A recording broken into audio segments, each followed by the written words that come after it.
Cincinnati Reds came to town and crashed it with good pitching and power.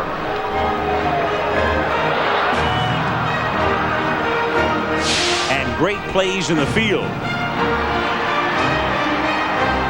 And speed.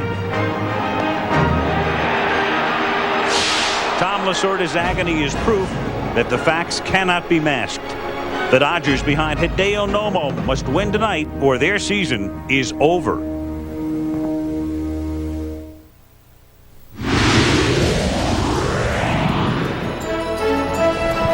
Welcome to Cincinnati on a beautiful night. Temperature about 70 degrees. Riverfront Stadium on the banks of the Ohio River, home of the Reds since 1970. And playing host tonight to Game 3 of this division series between the Cincinnati Reds and the Los Angeles Dodgers. The Reds trying to win tonight, and a victory tonight puts them into the National League Championship Series, which would start here Tuesday against either Atlanta or Colorado. I'm Al Michaels. In Game 1 of this series in L.A., the Reds delivered a knockout punch, 4 runs in the first inning, en route to a 7-2 victory back of Pete Shurik. Then the Reds won a split decision in Game 2 the other night because the Dodgers out-hit them 14-6, but the Reds had the timely hits in that game and won it by a score of 5-4. So it's very simple and appropriate on this opening night of the National Hockey League season.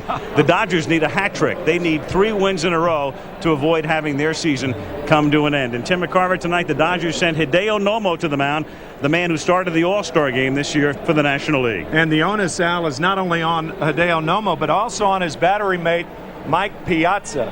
2 guys who were born 4 days and 1 international dateline apart. Piazza stranding 7 runners on Tuesday night, but the Dodgers aren't concerned with his hitting. He's going to hit forever. But how does Hideo Nomo and Mike Piazza solve the running game of the Cincinnati Reds? Why, might you ask, is it more difficult for Nomo and Piazza? The reason is that Piazza throws a split-finger fastball. That's the most difficult pitch to throw a runner out on if you're a catcher, and that's the reason. Best thing for Nomo to do tonight, pitch a no-hitter. That'll do it. Yeah, that'll do it. Against the Cincinnati Reds, as we saw at the very top of the show, Jim Palmer, a team that can beat you in so many different ways. Well, they certainly can. They play this game in fast forward. In the National League, they're just outstanding offensively. They're first in stolen bases, second in runs, and third in home runs. Defensively, no better team in the National League, only 79 errors. Very balanced pitching, great out of the bullpen, great starting staff. And I'll tell you what, if the right guys get on for the Reds tonight, Mike Piazza is going to think he's at a track meet. Well, they're ready for a celebration in Cincinnati as they look for a sweep. And tonight's matchup, Hideo Nomo on the mound for the Dodgers, and left-hander David Wells working for Cincinnati. Back in a moment. Right now, let's check in with John Saunders.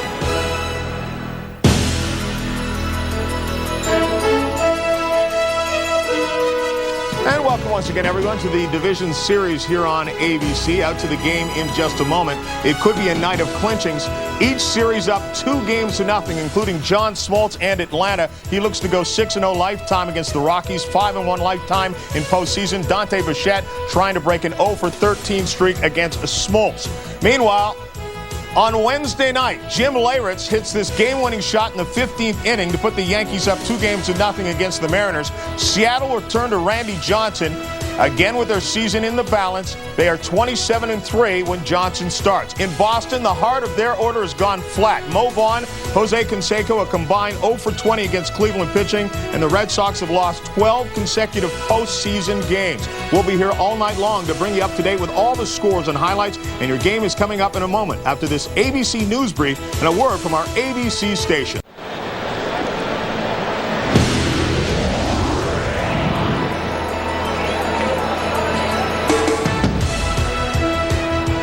Riverfront Stadium, like Dodger Stadium, not sold out. The Dodgers had around 7,000 empty seats for Game 2 and more than that for Game 1, and there were about 4,000 or 5,000 empty seats tonight here at Riverfront. David Wells started the season with Detroit and pitched well enough with the Tigers, 10-3 there, to make the All-Star team for the American League, and then the Reds picked him up on July 31st, and he's been very potent down the stretch. And here is tonight's Budweiser Dodger starting lineup. Brett Butler leads off in center. Chad Fonville bats second at shortstop. Then Mike Piazza, Eric Karros in the cleanup spot. Tim Wallach at third base. Delino DeShields hitting 6th at second base. Raul Mondesi is in right. Roberto Kelly is in left. And Hideo Nomo is the pitcher as Tommy Lasorda starts the same lineup for the 3rd game in a row. And the Reds start a left-handed pitcher for the 3rd game in a row. The outfield, Gant, Howard, and Reggie Sanders, with Branson, Larkin, Boone, and Morris in the infield. 3rd to 1st, Benito Santiago back at the plate. And David Wells, with a lot of postseason experience, on the mound. This is the first postseason game he has started, but as a Blue Jay between 1989 and 1992, he appeared in 9 postseason games in relief. Jim, I think the one thing about David Wells, the flexibility with his fastball. Oh yeah, he's the pitch against most of the Dodgers, especially the big guys, Karros, Piazza, you got to be able to pitch in, and as a left-hander, almost all of them, they can run that ball away. He's got a good changeup, but he can pitch in with a cut fastball that will make all the slow stuff out over the plate if he can get the ball in more effective. And Wells getting ready to work on Brett Butler. The pitching coach Dave Wallace and Tommy Lasorda conferring. The Dodgers down 2-0 in this best-of-5 series. And here we go. Game 3 is underway, and the first pitch missing to Butler for a ball. Brett this season wound up hitting .300 combined with the Mets and the Dodgers, and he had 41 infield hits. And so the Reds are shortened up at 1st and 3rd. And he hits that one foul and back out of play, and the count 1-1 strike. Matter of fact, as a 38-year-old, and Brett is the oldest center fielder in the major leagues. Otis Nixon, 2 years younger than Brett. Brett hit .300 and stole 30 bases to become the oldest player to ever do that. And the count 1-2 strikes. Been an unbelievable year for Butler in the sense that the Dodgers opted not to re-sign him. He goes to the Mets.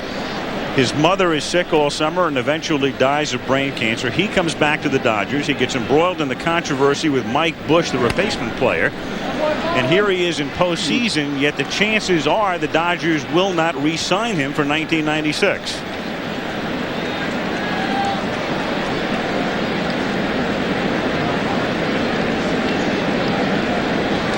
And will the Dodgers re-sign that man for 1996 is the question of the hour. Chopper foul. The Dodgers, through the years, of course, and they've only had 2 managers over the last 4 decades, Walt Alston and Tom Lasorda, and for the most part they've operated on 1-year arrangements, Alston throughout his career and Lasorda for much of his. And the question is, will Tommy be back in uniform in 1996? And down goes Butler looking.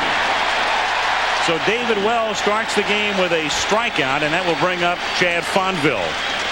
Well, we talk so much about Cincinnati speed. Butler 4 for 10, now make it 4 for 11. I mean, he gets punched out on a great pitch, and this is what pitching's all about. You got a contact hitter at the plate, low fastball away at the knees on the outside part of the plate. Brett Butler did not strike out against a left-handed pitcher in 42 at-bats since joining the Dodgers, and in the playoffs he struck out on 2 called strikes, once from Schurik and now from David Wells. Now Chad Fonville, who took over in September as the Dodgers' regular shortstop. Through much of the rest of the summer, he had spelled Delino DeShields at second. Started the season with Montreal after coming up through the Giants organization. And like Butler, a guy who will chop the ball, has speed, and thus gets a lot of infield hits. He, like Butler, with 41 infield singles this season. And there's a little chopper, but foul. I guess this being hurricane season, you could say they're the clouds before the thunder. Butler and Fonville before Piazza and Karros. Well, they were cloudy the other night, but there was no thunder was the problem for the Dodgers. Not from Piazza anyway. Plenty from Karros, who hit 2 home runs. 2 balls, 2 strikes.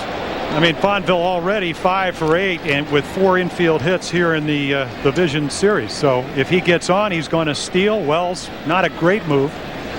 So LA still with their speed.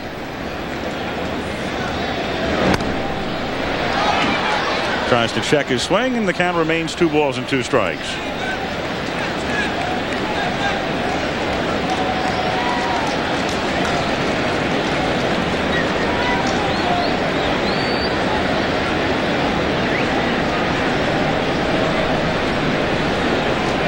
One out, bases empty. And Chad Fonville chopping that one foul. 2 balls, 2 strikes. Fonville just 5'6". And the Dodgers love him because he brought a spark to the team.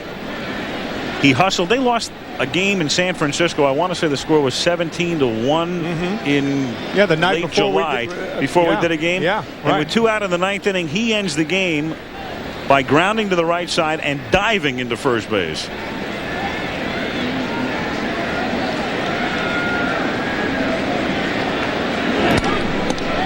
he hits that one on a hop back to the pitcher, and Wells throws him out. Butler and Fonville are gone, and Mike Piazza comes up with 2 out and the bases empty. Well, David Wells, we talked about his move, not a great one, but when you throw the ball and you're a pitcher, you become a defensive player. And with Fonville's speed, if that ball goes by the pitcher and Boone has to circle it behind second base, no chance. That's an infield hit. That's one of the things that the artificial surface makes a pitcher. It's a little more precarious fielding a ball on the rug than it is on grass. 2 out, bases empty, and the pitch missing low and outside, ball 1. And from our perspective, talking about that, Tim, a couple of wet spots on the turf, rain all day long here in Cincinnati yesterday. Well, the ball has a tendency to skid a little bit. And also becomes a factor in the outfield because that ball will kind of hydroplane its way past the outfielders.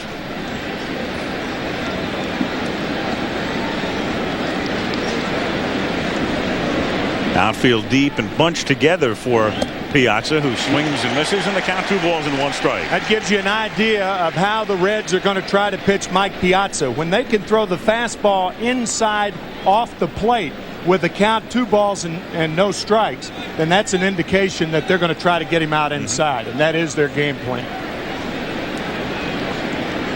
2 out, bases empty in the top of the 1st inning. 2-2. And I think the key as a former pitcher, if you know that you have an aggressive hitter, and as you mentioned in the opening, Piazza, one of the great hitting catchers of all time, he'll chase that pitch. So that's why you have a comfort zone of feeling you can pitch him in off the plate for a ball, and he will expand the strike zone. 2-2 from Wells, got him swinging. So 2 strikeouts and a comebacker, and the Dodgers gone in order after a half. It's the Dodgers nothing, and the Reds coming up. Budweiser. Hideo Nomo was on the mound. Nomo pitching last Saturday in the division clinching game for the Dodgers in San Diego. It was his best outing in over a month. 236 strikeouts in 191 innings this season. And here's tonight's Budweiser Cincinnati Reds starting lineup. Thomas Howard leading off. Barry Larkin batting second. Then Ron Gant. Reggie Sanders in the cleanup spot. Hal Morris at first. Benito Santiago back of the plate. Brett Boone at second base. Jeff Branson at third. And David Wells is the pitcher. And before Howard steps in, let's get an update from John Saunders. Interesting start between the Rockies and the Braves. Mike Kingery laying down this little bunt here with a runner on first. Smoltz makes a great play to get the out, but Young goes all the way to third from first. And then with Larry Walker at the plate, the wild pitch. Smoltz is there in time to put the tag on Young, but he drops the ball. 1-0. The Rockies take the lead in the first. Back to Al, Jim, and Tim.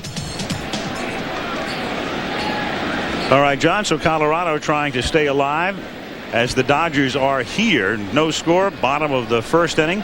Thomas Howard to lead off. Howard, Larkin, and Gant. Hideo Nomo with that tornado delivery. That's what it's known as. Missing with his first pitch, and the count 1 ball and no strikes. Rookie of the Year candidate, it will be either Nomo or Chipper Jones of Atlanta winning the award, despite the fact that Hideo is 27 and had all of that experience in Japan. Hit in the air to left center field. Kelly says he'll take care of it, and he does. 1 gone in the bottom of the 1st inning, and that will bring up Barry Larkin. This Division Series game is being brought to you by Chevrolet. The cars and trucks 36 million people depend on every day. Genuine Chevrolet. McDonald's, have you had your break today? And Beechwood Aged Budweiser, the king of beers. This Bud's for you.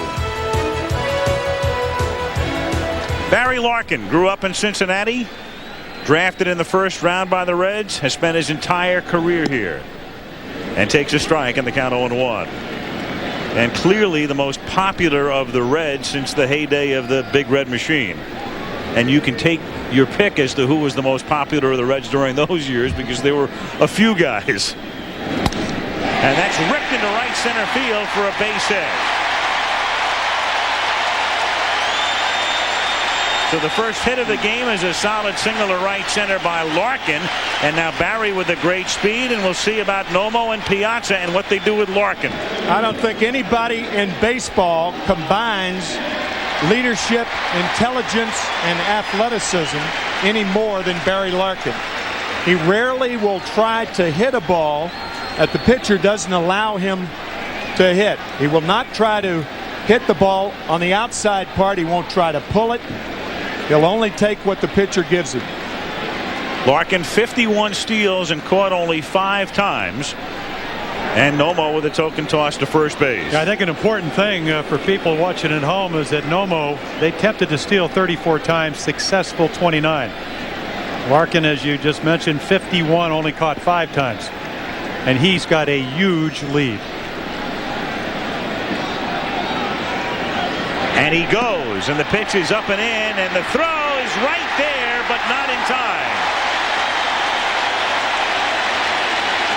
Piazza threw a bullet down to second, and it was right there, but Larkin, after Jim had just said he had that huge lead, got a very good jump, and he steals this one on Nomo. See, he knows he can steal because they have timed Nomo. He's about 1.3 to 1.5 seconds. So even if Mike Piazza does everything properly, tough pitch to throw on because he has to reach back, but it was a fastball. Perfect throw. He's still safe.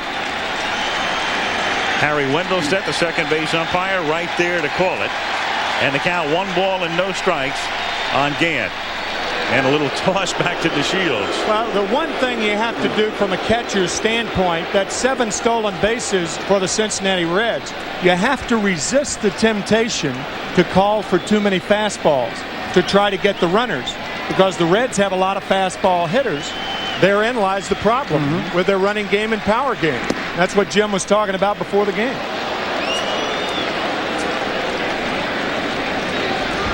Allowing 29 steals, second most in the league.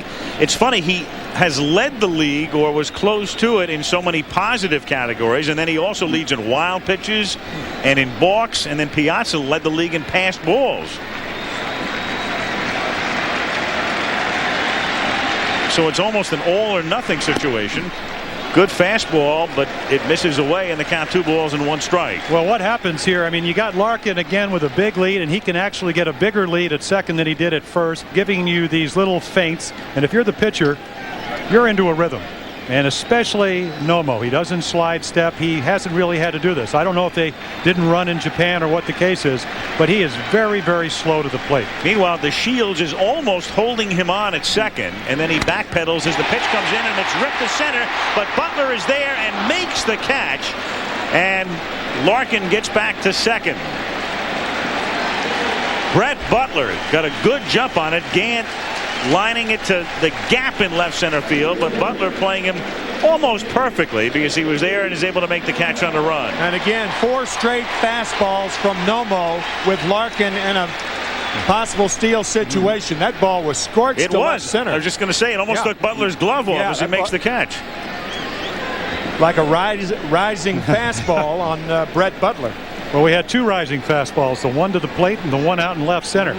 But you don't make that play, and again, that ball was scorched, as you said, unless you defense improperly. Playing him around to left center field, as you should. And there's that 4-seam rising, supposedly rising fastball we talked about. Now Reggie Sanders, who scorched one at Dodger Stadium the other night after a Fonville error for a 2-run homer off Ismael Valdez. 2 out, bottom of the first with no score, and Larkin at second. 1-0 the count.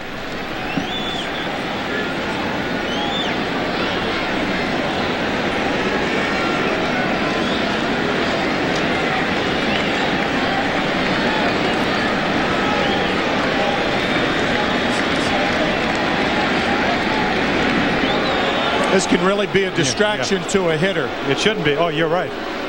Absolutely be a distraction. Not to the pitcher. It shouldn't be with 2 outs. I know what you're thinking, Jim. But Barry Larkin has faked the steal twice down there. DeShields continues to come over. There's a lot of movement behind the pitcher for Reggie Sanders to be hitting right now. 2-0 the count. Double movement that time as the pitcher's delivered. Larkin's bluffing going to third, and DeShields is backpedaling, going back to a more normal position at second. DeShields could afford to hold Larkin on at second base with Gann hitting because he's a pull hitter. But Sanders will go the other way. And with 2 outs, I got to think you're worried more about your defense. And, I mean, let him steal third. Don't give it to him. Right. He's going to third. The pitch is outside. The throw doesn't get him. And Wallach argues that call with Charlie Relaford at third. What you're talking about, Jim, is priorities. Your priority now is to get the hitter. If you get the hitter, you're out of the inning. Not nearly as important to steal third with 2 outs. This played very close at third. Wallach thought he pushed his left hand off the bag, and I think he did. Look at the knee come down on the left arm. Then he made the tag before the right hand was in at third. I think Wallach had a good call right there. Watch his knee push the left arm off the bag. Well, that's almost an impossible call for the umpire to make, because it's not only happening with a hand going in and Wallach falling on him, but in a cloud of dust. See how that leg pushes the left arm on? It's a very difficult play to make, but if he calls him out, I don't think Cincinnati has a complaint. 3 balls, no strikes the count. Hal Morris is on deck, and he gets the green light, and the count is 3-1. I mean, the point is, nobody in the National League had a better lowest batting average against, even Greg Maddux. So Nomo's got to worry about the hitter. I mean, a tough right-handed hitter. They hit 182. Right-handers hit, 168. But the combined lefties are, 199. So don't worry about Larkin. With 2 outs, get the hitter. And he's a tough hitter. 2 out, Larkin at third. And the count now 3-2. Interesting. He has not thrown a splitter yet. All fastballs. Now go back to those 19 wild pitches. Most of them came on the splitter because that's a ball that you want to go down. But you got to trust your catcher. Thank you. You have to really have a lot of faith in your catcher in this situation with a runner at third. 3 balls, 2 strikes. Fastball inside.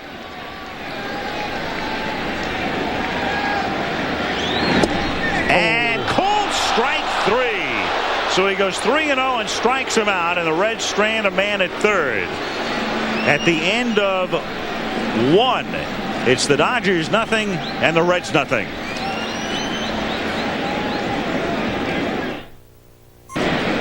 Riverfront Stadium in Cincinnati. Al Michaels with Jim Palmer and Tim McCarver. Game 3 of the division series. Reds winning 2 at Dodger Stadium and trying to wrap up this series and advance to the National League Championship Series. No score. Second inning. Eric Karros hit 2 home runs in Game 2, including a 2-run shot in the 9th inning, but the Dodgers had yielded 2 in the top of the inning and wound up losing 5-4. Karros, a tremendous season. He's had the type of year in which he could win the Most Valuable Player award, but probably won't. And that's ripped into left field for a base hit and maybe more. Backhanded near the track by Gant, and Ronnie with a nice play to hold him to a long single.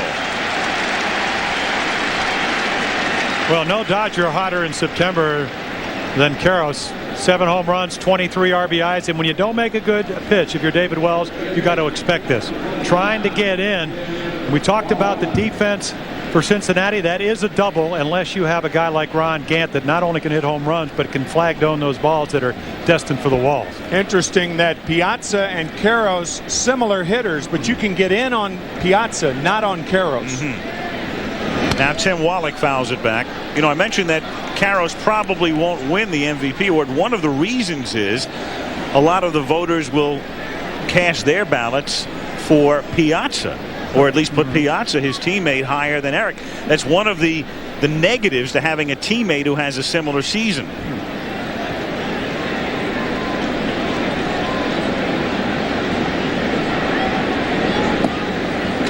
And the count, 1 ball and 1 strike. Dante Bichette of the Rockies certainly in the running for the MVP. Greg Maddux certainly in the running, 19-2.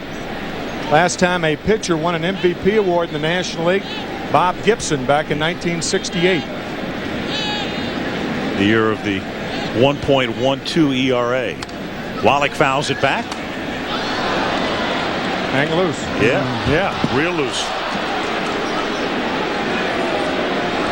Wallach with a torn ligament in his left knee, and it appeared at one point after he suffered the injury his season might be over. Playing with a brace, and clearly a very inspiring thing for the Dodgers when he came back, because they weren't expecting him back, certainly not that quickly. And at the age of 38, the question remains with Wallach, who earlier this season picked up his 2000th career hit. Will he be back, or will he retire? Rockies still leading the Braves, Yankees and Mariners, 0-0 in the bottom of the 2nd inning. And no score at Boston. Again, all of the series 2-love at this point, with Atlanta, Cincinnati, Cleveland, and the Yankees, all with clinching possibilities tonight. 1-2. Delino DeShields will be next. You know, I tell you, in the history that I can remember of any kind of playoffs, when can you imagine the last time you had 3 pitchers so much alike that Cincinnati has sent out there? You know, Wells, Shorrock, and Smiley. And I'm not sure if that's an advantage or a disadvantage for the Reds. I mean, the Dodgers have now seen 3 straight lefties. 2-2, and they would see if it goes to a 5th game, Shurek again. If we go to a 4th game tomorrow, the Reds will go with a right-hander. They'll go with Mark Portugal. But in a decisive 5th game, they'd go back with Shurek. The Dodgers, meanwhile, tomorrow night, I would look for Ramon Martinez if they keep the series alive on 3 days rest. Tommy Lasorda saying before the game that it depends on how he feels. But he didn't throw but about 80 pitches his first time out. Wallach lifts it foul, and the count remains 2-2. Yeah, Tommy also talking about the fact that everybody is in the bullpen tonight. They have to, as we know, they have to win tonight to play tomorrow. Yep.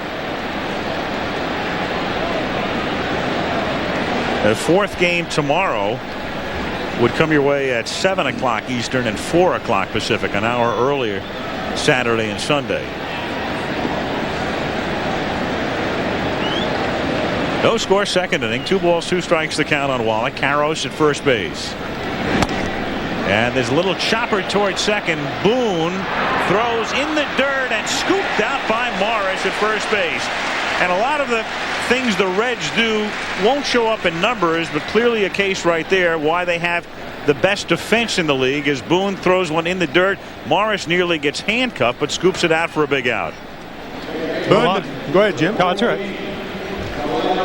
Well, on the run, and again, you know, we saw some plays in games 2 where they made good plays, but somebody picks them up. Talked about 79 errors. That's number 80 on the year, unless Hal Morris does his job at first base. Very, very soft hands over at first with Hal Morris. Similar play that Benito Santiago made at home plate the other night in the 7th inning to save a run. DeShields takes in the dirt. Now, don't say it was number 80 because Steve Hurt will have a heart attack. It's very important to note that postseason stats have nothing to do with regular season stats. A lot of people make the mistake of saying that's his 27th home run after he hits 26 in the regular season. Has nothing to do with that. I take it back. I apologize. Right. I'm sorry.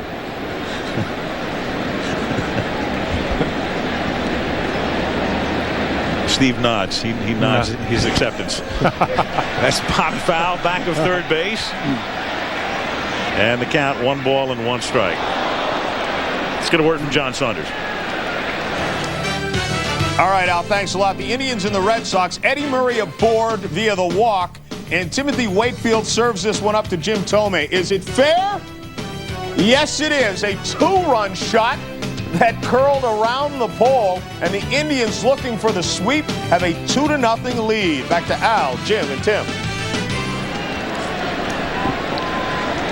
All right, thank you, John. 1 ball and 1 strike. The count on DeShields, who fouls it back, and the count 1-2. Delino wants that pitch back. As you see, Mondesi on deck, also wearing a brace on his right knee. We talked about Wallach and the problems he's having. Mondesi with postseason surgery also. Delino to Shields wants that pitch back. He just missed that one. I mean, when you got a pitcher that's hold left-handers to 218 during the season and a hitter at the plate that hit around 211 off lefties, you don't get that belt-high pitch and not want it back. Good pitch to hit, and he missed it.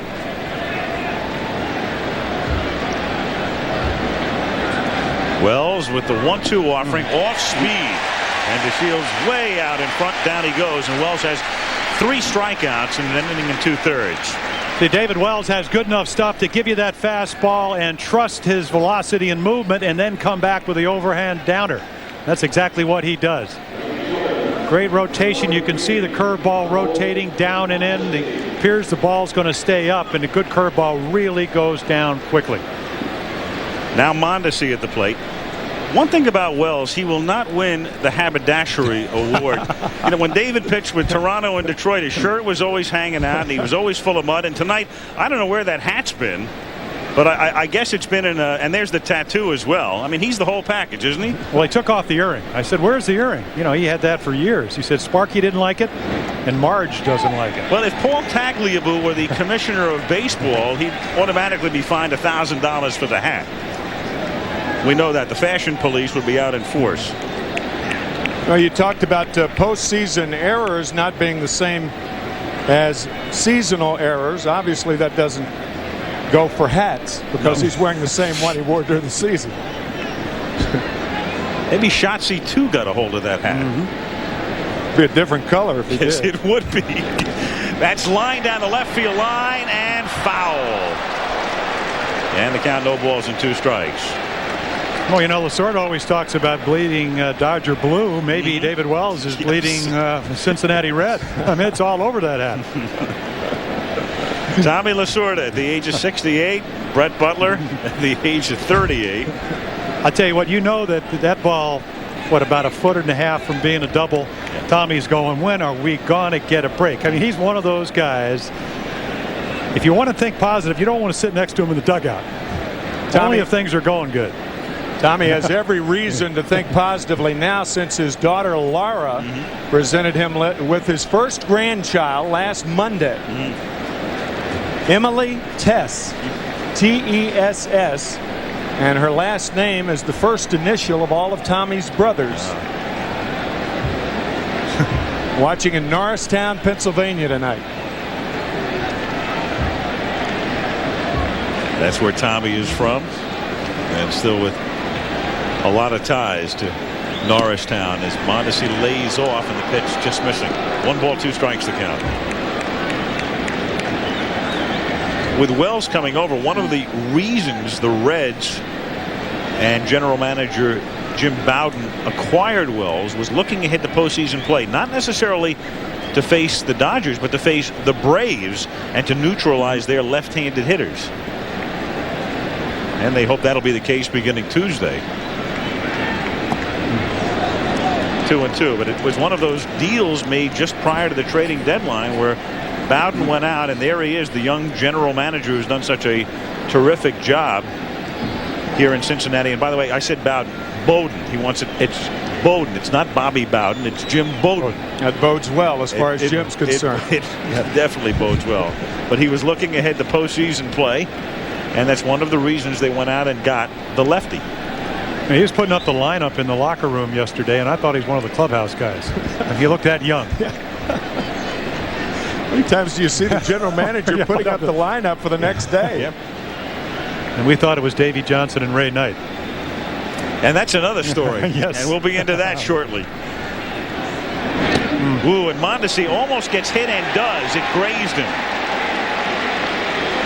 So Raul, who's limping anyway because of a knee injury incurred a week ago tonight, has this one glance off his elbow. Well, we talked about David Wells' ability to cut the ball inside. A little more pressure on the middle finger. Try to get the ball to appear to be maybe the inside corner. Get the hitter to swing, and that ball just keeps coming in and nicks him. Caros at second now. And Mondesi at first, 2 down, no score, and Roberto Kelly, the number 8 hitter. He's 2 for 8 in the playoffs and takes up odd ball 1. Roberto's been with 4 teams in the last 2 seasons. He played here last year with Cincinnati and also with Atlanta. And this season started with Montreal and now with the Dodgers.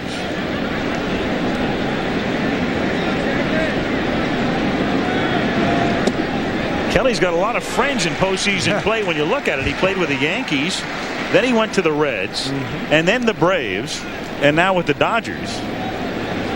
All his rowdy friends playing in October. And Tommy Lasorda would like to have him do here with 2 outs what he did all year, which is hitting the clutch. 326 with runners in scoring position. Dodgers in the first 2 games only 3 for 15. You want to change the complexion of this series? Start getting 2-out hits and base hits with runners in scoring position. Very odd for him to be taking, as you see Nomo on deck. Roberto Kelly has walked only 10 times unintentionally this year. That's an over 400 at bats. I wouldn't throw him a strike here. I don't think he intends to. Caros at second and Mondesi at first with 2 down. 1 ball, 2 strikes the count. 2 strikes, 2 outs. All Caros is trying to do is get off the base, and on contact he's gone. A lot of times you'll see the third base coach flash 2 and 2 to the runner on second. That's 2 strikes, 2 outs. Get the extra step. Kelly very proficient in these situations at .333 during the regular season. And he breaks his bat and pops it up in foul ground, and Morris is there. And the Dodgers lead 2 in the second at the end of an inning and a half at Riverfront. It's the Dodgers nothing, the Reds nothing. The Fighting Irish of Notre Dame test their luck in Washington. They'll try to collar the Huskies in a national showdown. It's game 2 of an ABC college football doubleheader Saturday. Riverfront Stadium in Cincinnati, no score. The Dodgers threatened in the top of the second inning, but Kelly fouled out to end the threat. And now the Reds come up in the bottom of the second inning. They are 5, 6, and 7 hitters. Hal Morris, Benito Santiago, and Brett Boone. Morris a double in the first inning to drive in a couple in game 1, and then he rode home on Santiago's homer. And he's 4 for 7 in the 2 games. Rockies leading in the third at Atlanta. Back of Billy Swift, Yanks and Mariners at the Kingdome, no score. And the Indians leading 2-0 on the 2-run homer by Tomei at Fenway. Nobody dances around in the box more than Hal Morris. Jim and I were talking to Hal. We didn't know the origin of that last night, or at least I didn't. And he was telling us that Lou Piniella, when he was a minor league hitting instructor for the New York Yankees, Hal was in Columbus, and that's where he started movement in the box, and that was to generate more power. And certainly he's done that. In those days, he said he was a singles hitter. Lou wanted for him to generate more power, and he's certainly done that with that much movement. That's a lot of movement for a hitter. In the air to right field, and Mondesi comes in and appears for a moment to have trouble with it, but stays with it to make the catch. Raul has a tremendous arm, but because of the knee problem, his mobility has been severely hampered in the first 2 games in the series. There's Allen. I'll tell you what, if you look at this, and when we talked about Lou Piniella, the next year after he made the change, he hit 17 home runs at the minor league level, 3 the year before. And in the series, that 2-run double with 2 outs in the first inning really set the tone. And then Santiago backed him up with a 2-run shot. 4 runs in the first, and they were off to the races. Yeah, that double was the other way. Yes, too. it was. 2 strikes, 2 outs. Key double. Set the tone for this series. Benito Santiago's had some good years, but this is the first time he's been in postseason play. We talk a little bit about Hideo Nomo. Talked about the 11 strikeouts against San Diego, but previous to that, his velocity was down 10 to 12 miles per hour. Tired arm, split middle fingernail on his pitching hand. I think Bobby Bonds, who's obviously the father of Barry, you can look there, that was a forkball or splitter, so maybe that's why the velocity was down. But he said, yeah, Nomo's deceptive. Yes, we haven't really seen him, but he is substance. Great location with a fastball, an unhittable forkball because you can't pick it up when he's on. 2-1 is in there. Yeah. That was the forkball right there, and it's 2-2.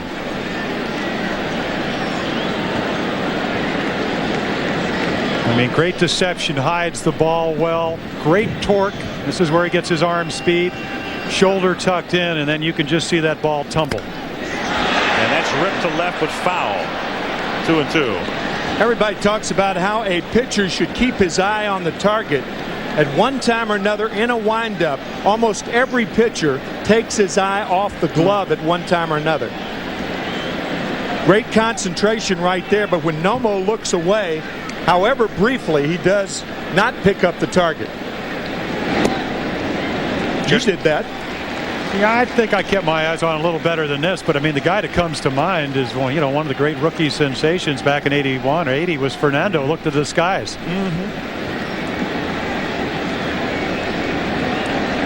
So he knows where it is right now, but let's take a look to left.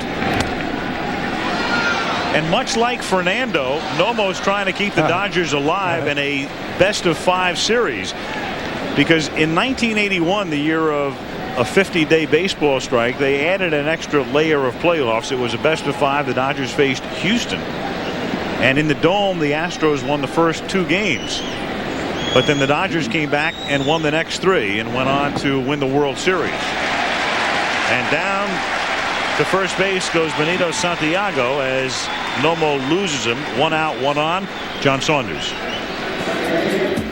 Al, we showed you Eric Young scoring a run for the Rockies to give them a 1-0 lead. Here at the plate, the breaking ball is up from Smoltz. He takes it out to left field. Ryan Klesko is back, has a beat on it, leaps, but he does not have it. 2-run home run, and the Rockies now lead 3-0 in the third. Al, Jim, and Tim. All right, John. Here, 1 out. And Santiago at first base. And Boone at the plate. The free swinging Brett Boone, and the count 0-1. So a home run by Eric Young. And the Rockies trying to stay alive in Atlanta.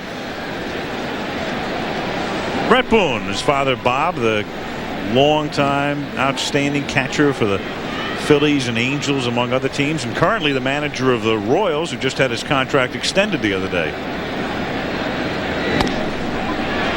Chop toward short. Fonville to DeShields for 1, and that's all they get. So Santiago is forced out at second, 2 down with Boone at first base, and Jeff Branson comes to the plate.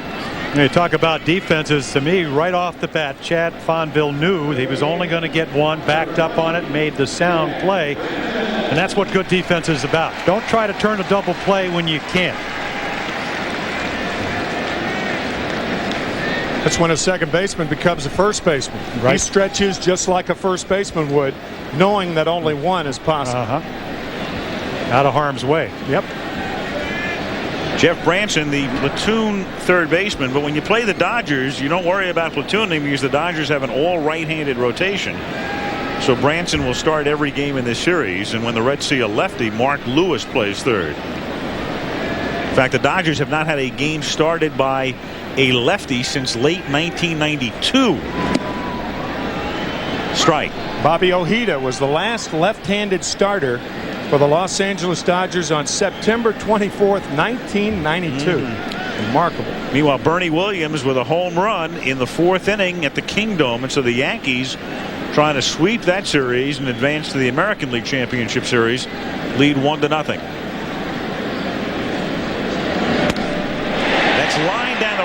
field line and foul.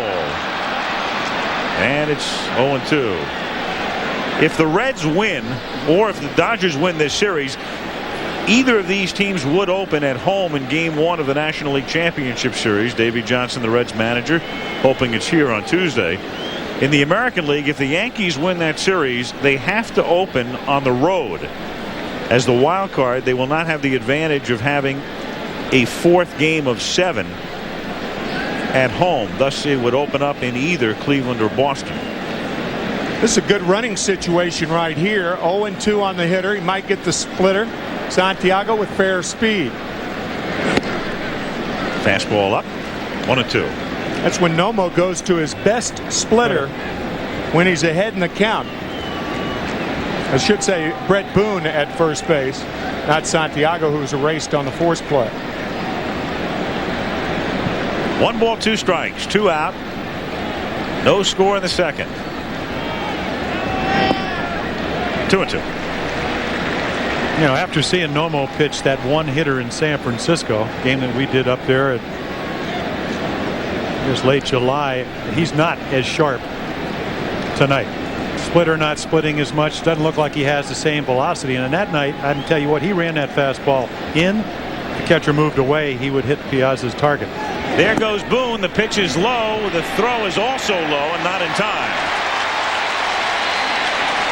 3 stolen bases in the first 2 innings now for Cincinnati. Now, Timmy, you said good running situation, but don't you think Lasorda is going to pitch around Branson right here as we take a look at the jump and go to the pitcher Wells? If he does, that'll be fine. Then you have Thomas Howard leading off the 3rd inning. That's fine. If they pitch to him, then you've got Branson hitting with a man in scoring position. So it works in the Reds' favor either way, the way I see it. He got the pitch on which to run. That was a splitter in the dirt. Tough pitch for Piazza to handle. The Reds now have 9 stolen bases in this series, and they have not been caught. And they are going to walk him, or at least Piazza sets up for the intentional walk. So with the count 3 balls and 2 strikes, they decide to walk Branson. And again, as was just pointed out, at worst, if Wells goes out, you start the 3rd inning with the top of the order instead of with the pitcher. You know, the odds are that Branson, who would have to hit an extra base hit or get an extra base hit to drive in the runner from first, I mean, you're playing the percentages, and I think that was a good running situation for Davey Johnson.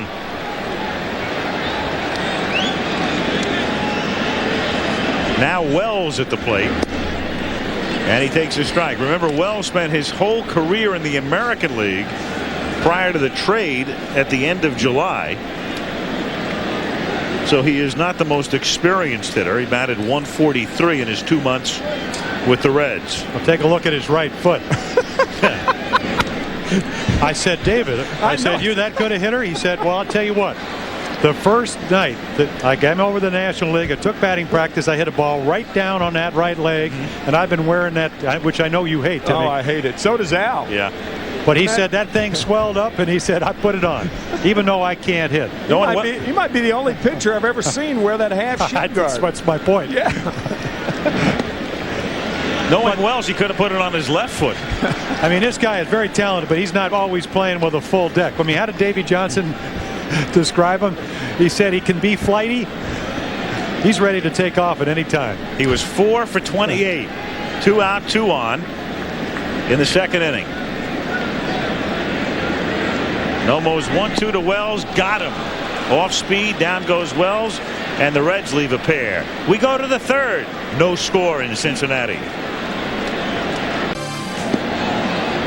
The Dodgers had 2 men aboard in the 2nd inning, but were frustrated, leaving 2 as Kelly fouled out. And on the subject of frustration, take a look at this. Total games in postseason play, World Series, Championship Series, Division Series, 789. In the 2nd game at LA the other night, it was the first time in postseason history in which the losing team had 8 or more hits than the winning team. Remember, the Dodgers had 14 hits and the Reds had 6, and the Reds won the game. It's the first time in 789 postseason games that had happened, and that, I think, puts the exclamation point on how frustrating it has been for the Dodgers as Nomo leads off in the 3rd. Strike, 0-1.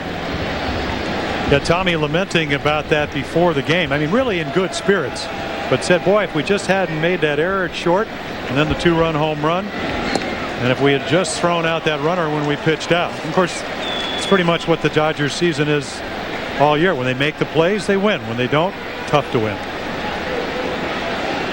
Nomo was 6 for 66 this year.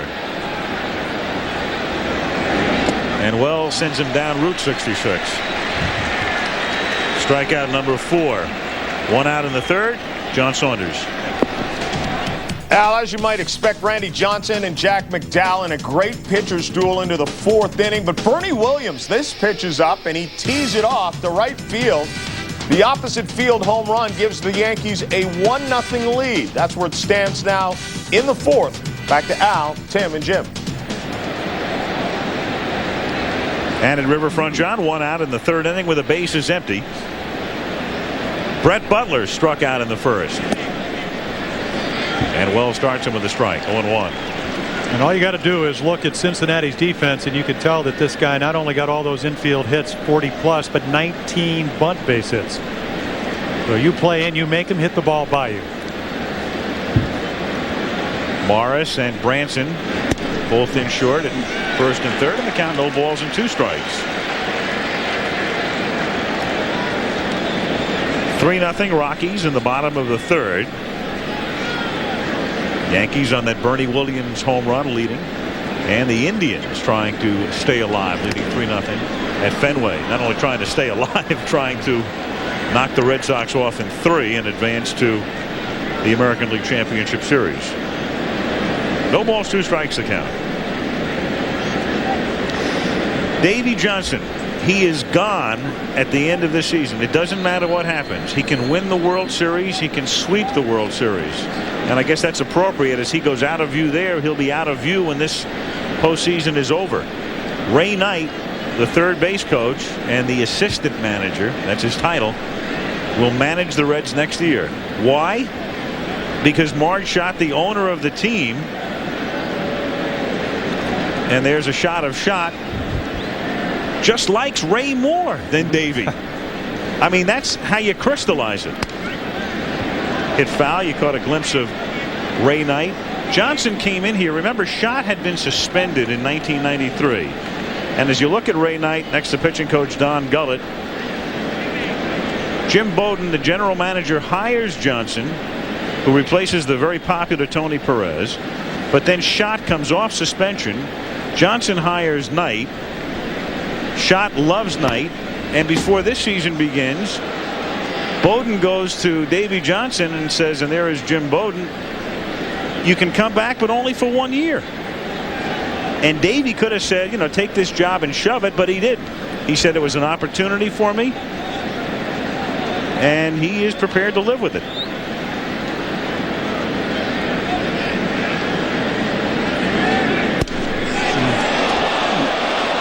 The count. But I mean, it's when we think about it, guys, I can't think of a parallel situation ever. I can't either. Johnny Keane won the 1964 series, the World Series, with the St. Louis Cardinals. He moved to the Yankees when Yogi Berra was fired. But this is a bizarre situation. 2 guys have handled it so professionally, Davey Johnson and Ray Knight. The difference with the Keane thing, though, I don't think people knew exactly what was going to happen to Keane during that season. I was trying to draw some parallel to it. That's as close as far as postseason play is concerned, as close as I could think. But Jim Bowden did make a point to us. He said this team also is geared to win. I mean, we are trying to win in '95, and Davey Johnson, the guy that won over 90 games 5 times, is the best manager. And he's the guy he wanted at the helm this year. And as it turned out, it's really worked out well. Well, I suspect, even though it's a little murky in terms of who's confirming what with this story, but I would suggest that Bowden said to Schott, look, I brought him in to finish a job, and I want him to finish the job this year, because your question might be, you know, why didn't Knight just take over this year if Marge loves him? Right. So I think Bowden won that battle, but Schott's going to win her war, I suppose, if that's the way to put it, even though that's a hell of a way to win a war if your manager that you're getting rid of wins a World Series. Well, it says officially that Davey will move upstairs and be a consultant next year. and he will have none of that. I mean, that's the official term for marred shot. Yeah, it would not be. I mean, I'm still very shocked he did not get the job in Baltimore. Supposedly a contending team. I mean, a world-class manager. That's shocking. Butler, this is a long at-bat, if nothing else, making Wells throw and throw and throw. 2-2. Well, this is his style. I mean, and really to get to 2-2, he had to take that 0-2 pitch about an inch inside because he knows the strike zone.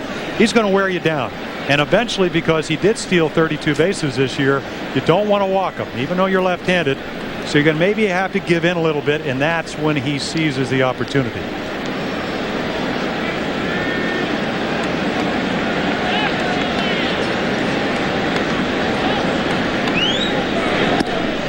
And that's ball 3, so the count is full. Rated bat by Butler. That's 11 pitches now that Wells has thrown. This will be the 12th pitch he's thrown to Brett Butler. There is nothing more annoying if you're a pitcher than to have a hitter at the plate that makes you throw the ball over, because that's not the way you want to do it.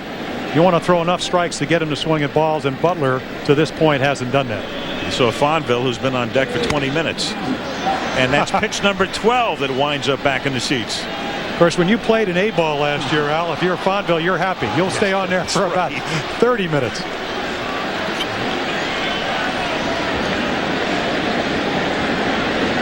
One out, bases empty, third inning at Riverfront. The Dodgers and Reds scoreless.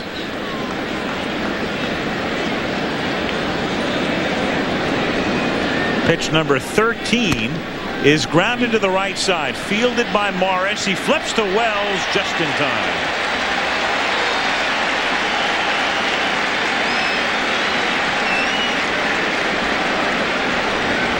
Two gone now in the third inning, and it will bring up Fonville. Yeah, I don't care how many times during spring training you tell everybody on a ball hit to the right side, get over there.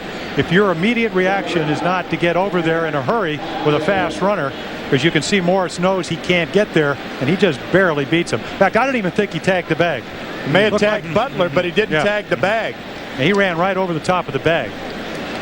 Left-handed pitchers, it's always more difficult for left-handers to cover first, because after their windup, they go toward third base. But he did touch Butler, but missed the bag. There's a situation that had Brett slid, he may knock the legs out from under Wells, but that's the only way it had been safe. Well, he could have certainly hurt David right there. Yeah.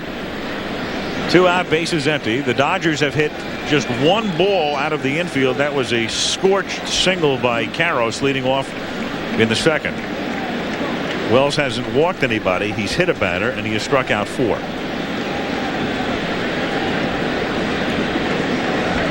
Two out, bases empty, third inning.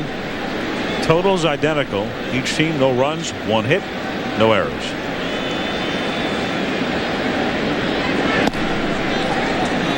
Two and 0.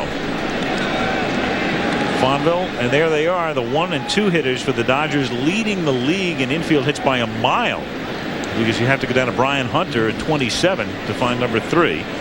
Darren Lewis, who is now a reserve outfielder for the Reds, who had been playing regularly, at 26, the former Giant. 2 and 1. Can you imagine being a rookie? I mean, you know, last year in your A-ball, you come up and then you don't have a guy that really hits like you, and then all of a sudden they trade for Brett Butler, and you get to learn from the master as far as punching the ball, utilizing your speed. Fonville, even more advantageous, is switch hitter. And that's lined into left field for a base hit. So Chad has his 6th hit of the division series. A 2-out single here in the third inning. Piazza coming up. Here's John Saunders. Al, Tim Wakefield is struggling. He walks Bell, he walks Murray, and then he walks Tomei in succession. Baerga, who had singled, was on third, trots in with the third run of the game, and Cleveland now up 3-0 in the third. Al, Jim, and Tim.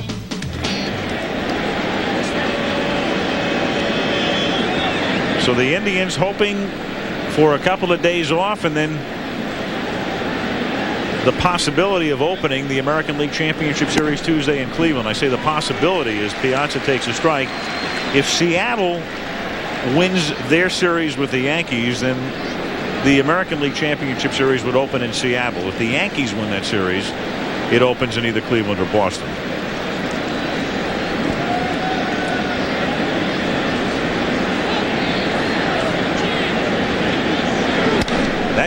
ripped into left field and down into the corner, and Ron Gant will have to play it off the fence, and he juggles it, and that means Amalfitano can wave Fonville home, and he's no signal yet. He hasn't touched home plate yet, and he's out because he went by the plate, and Joe West didn't make the call because he hadn't touched the plate.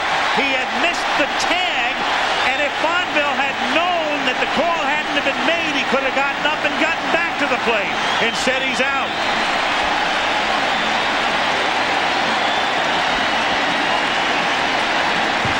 I think we'll have a replay for you when we come back.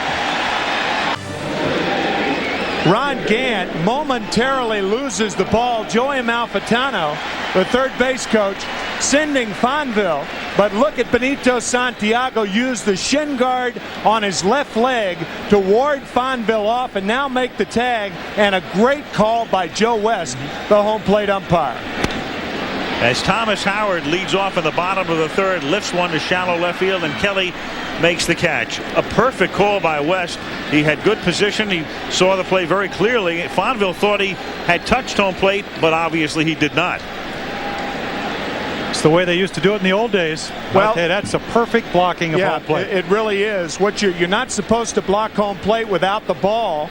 That's a very, very close call because Santiago didn't have the ball before Fonville got there, but the ball was arriving, and he uses that left shin guard beautifully to ward Fonville off the plate and then go back and make the tag. And then you saw Benito looking out to see Piazza at second base and what he was doing, and then they're yelling at him, turn around and make the tag, which he does, because there's no way he can see him missing home plate as Larkin signals into center field. So Barry has both the Reds hits. A one-out single here in the third. He stole second and third the last time he was aboard.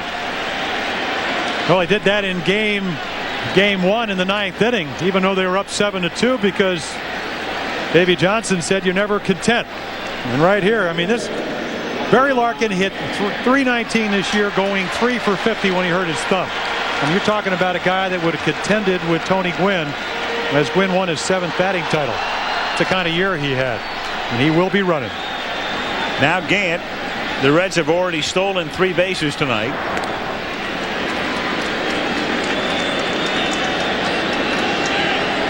It's almost insult to injury because Nomo not only gives up a lot of steals, he led the league in balks as well. With 5.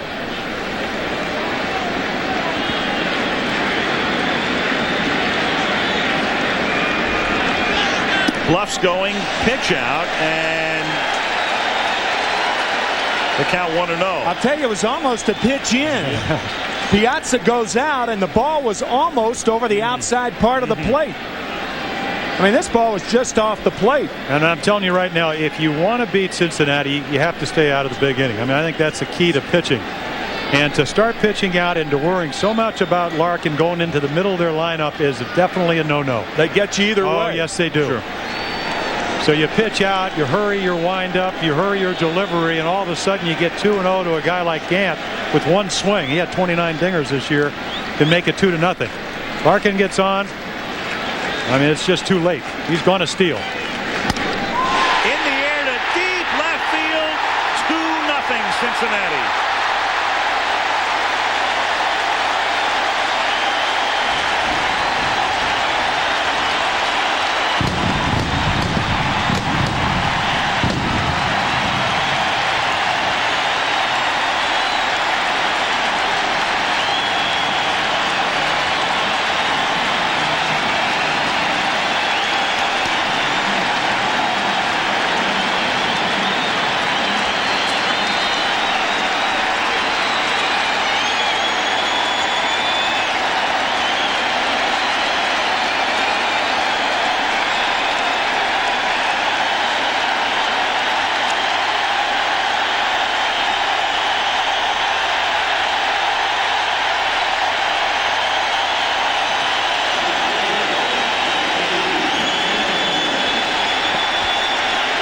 When he hits one, there is not much doubt.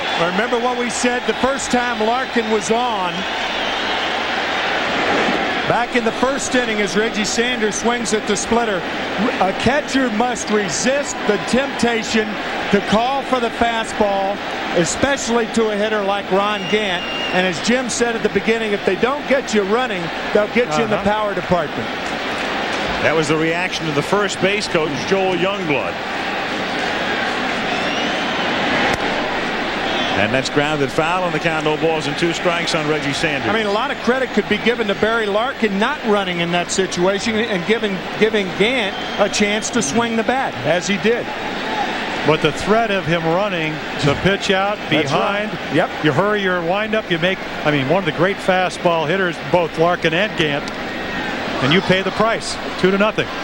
And as the Reds take the lead here and seek a sweep, the Braves catch the Rockies and tie that game in Atlanta 3-3.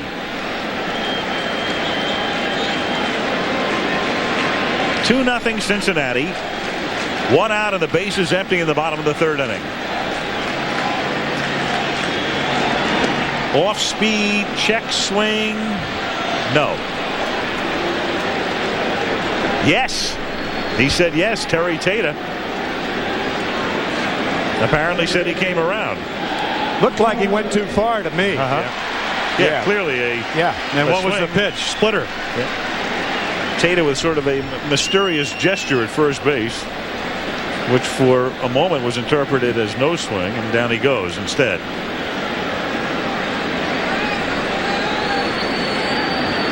Two out and Hal Morris the batter. 1-0 the count. Morris flied out in the 2nd inning.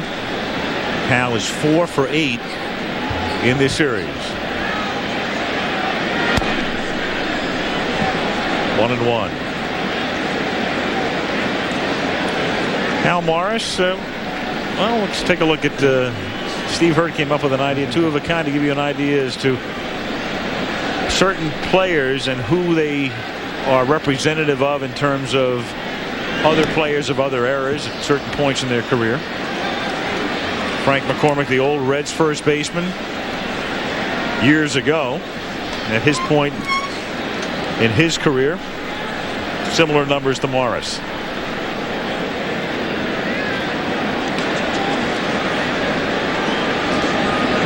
One-two pitch is fouled away.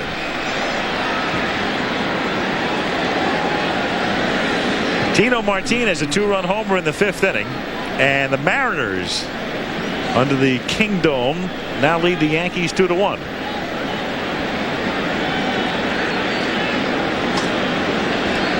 Two out, bases empty, and the pitch to Morris is squibbed foul off the end of the bat. Yeah, I was thinking about that matchup. You know, Randy Johnson is certainly the most dominating pitcher in the American League. If Seattle would come back, he would be able to pitch the first game of the championship series. But again, it would be on 3 days rest. Boy, so a lot of things going on if indeed these teams come back in deficits. And Morris goes down on strikes, but the damage done. The 2-run homer by Gant makes it 2-0. And back we come after this from our ABC station.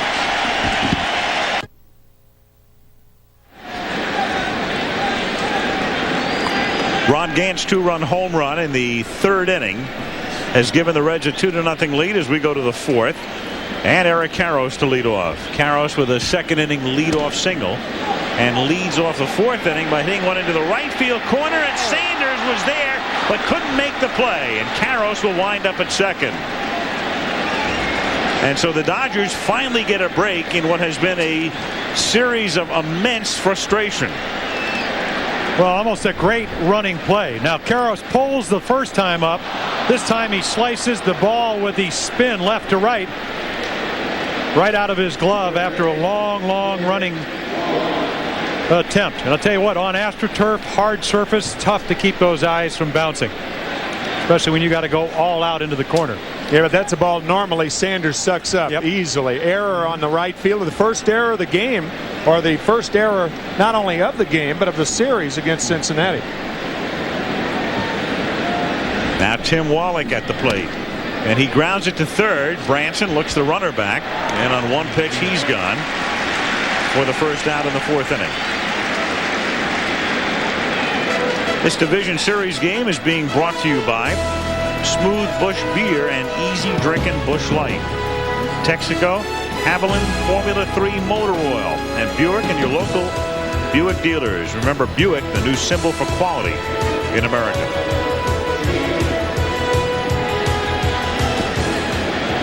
Full moon tonight. Beautiful night in Cincinnati after torrential rain yesterday. Delino DeShields at the plate takes a strike, and the count 0-1. Braves, who were trailing 3-0, tying it. Javi Lopez, a 2-run single. Tino Martinez's home run has given the Mariners the lead in Seattle over the Yankees, and the Indians lead 3-0 at Fenway in the bottom of the 4th inning. 0-2. DeShields was having his troubles earlier this year. In fact, he was moaning about the injuries that he'd sustained and the possibility of retirement, and then Fonville got the chance to play at second, and then DeShields came back and Offerman went south and they moved Fonville over. Delino came on at the end. Delino DeShields coming to the Dodgers for one of the best young right-handers in the game, Pedro Martinez. 14-10 this year for Montreal.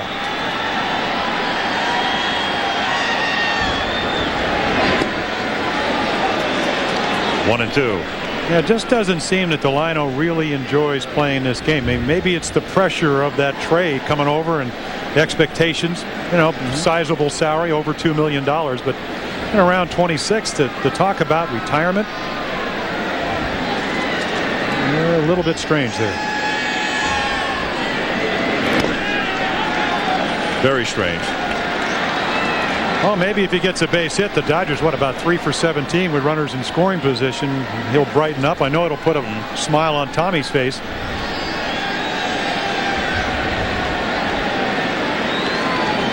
But a lot of skills. You know, they thought he'd come over, hit for a decent average, 280, 290, steal a bunch of bases. There's Tommy. Good range at second base. Not the softest of hands, but speed to get to balls. And he goes down swinging as David Wells strikes DeShields out for the second time, and that's 5 strikeouts now for the Reds left-hander. It will bring up Raul Mondesi. Monday Night Football this Monday comes your way from Arrowhead Stadium in Kansas City. The San Diego Chargers 3-2 trying to rebound after they lost to Pittsburgh last week, and the Kansas City Chiefs, and that Steve Bono in your picture there, who scored on that bootleg against Arizona last week with no Cardinal in the picture. The Chiefs 4-1, Chargers and Chiefs on Monday Night Football. What did he go, about 83 yards or something? 70, I thought it was 76, I think. I can only do one sport at a time. Here, hold on. It's hit in the air to shallow center field, and it will drop in for a base hit. Karros will come in to score, and so the Dodgers get an unearned run here in the 4th inning, a looping single off the bat of Mondesi, and that makes it 2-1 Cincinnati.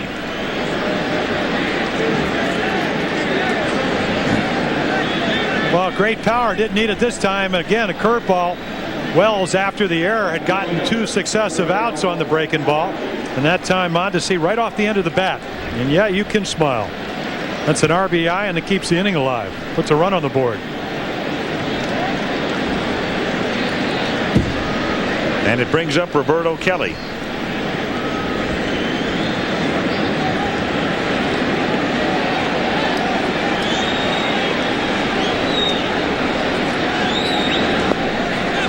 Oh, and 1 the count.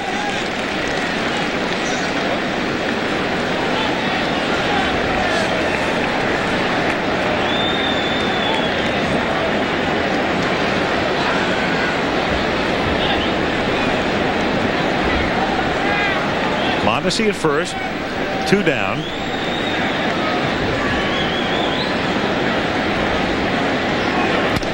And that's grounded to the hole, and that's a base hit. Now remember, Mondesi has the gimpy knee and has to stop at second base. Raul, quick, good base runner normally, but under these circumstances, it's one station at a time, despite the smile. So Kelly with a single, and now Lasorda is in a situation where it's too early in the game, and he's kind of trapped. The other night, he got into a situation, I believe, in the 6th inning where you might or might not have hit for Ismael Valdez in a tie game. He opted to let him hit, and Valdez went out, and the inning was over. Here in the 4th inning, though, you have to let Nomo bat. If it's the 6th, you pinch hit for Nomo. Maybe even the 5th, but not in the 4th. And here is your big difference, American and National Leagues. No pitcher sitting over there in the American League with that DH. Outfield very shallow with Nomo hitting, and with Mondesi with that bad leg, it will be difficult for him to score if Nomo hits a ball hard at one of the outfielders. Nomo, an .091 hitter during the regular season, takes a strike. He was 6 for 66. Again, going back to that one hitter we did up in San Francisco, got 2 hits in his first RBI. Yeah. Mondesi at second. Kelly at first. No balls, 1 strike to count. 0-2. Tell you, that curveball does drop off the table. They call it a yacker, they call it the yellow hammer, and they say a good curveball just appears like it gets up to that table and just drops off. And Wells has to work on him like he's a cleanup hitter in this situation. 1-run game, 2 men aboard. And the 0-2 is low. 1 ball, 2 strikes.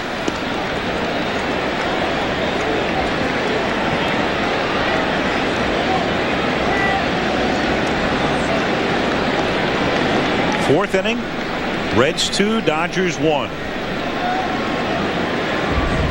1-2 on Nomo. Struck him out. 6 strikeouts. And the Dodgers have strained at 5, but they get a run, an unearned run here in the 4th inning thanks to the Sanders error. After 3.5, 2-1 Cincinnati. Bottom of the 4th inning at Cincinnati. Reds 2, Dodgers 1. And Benito Santiago to lead off for the Reds. He'll be followed by Brett Boone and Jeff Branson. Benito walked in the 2nd inning. A lot of ways to describe Nomo's delivery. There was an illustration in the paper here this morning, and it says the beginning of it is like a cat stretching. Perfect way to describe it. 2-0. I think the important thing, though, is, I think most pitching coaches don't want you to take a big step back and get on your heel. So he raises his arm up if we look at the forkball or the splitter that hangs inside. But he doesn't really get off balance. He stays pretty much, as we look at some of his fans, stays right over the pitching rubber. 2-1. How about the guy at the plate? I mean, another story. Jim Bowden, again, going out. Maybe we could always use a guy that can hit with power, a good defensive catcher. Santiago last year, made $3.3 million, signed him for $500,000 out of the Homestead free agent camp down in Florida. Now he's the regular catcher. 3-1 the count. See him hang over the rubber, and again, all that torque. I'm not sure that's a windup you'd like to do for 15 or 20 years. In the air to right field, and Mondesi is there. 1 gone. John Saunders. Now the Rockies with a 3-0 lead in the 4th inning until Ryan Klesko reaches out, pokes this one down the line in left field. Fred McGriff trots around to score 3-1, but they're not done. Javier Lopez comes up with a couple on, back up the box. The infield was drawn in. Justice is in. Klesko is in. Ties the game at 3 apiece. The Braves have come back from down 3-0. It's all tied up in the 5th inning. The Yankees and the Mariners, it was 1-0 New York in the 5th. But Tino Martinez with a runner aboard off Jack McDowell. That's deep to center field. The 2-run home run. Edgar Martinez was also aboard. And right now the Mariners lead 2-1 in the 6th. Al, Jim, and Tim. And back in Cincinnati, Brett Boone has just hit one over the wall in center field to make it 3-1. A 1-0 Nomo.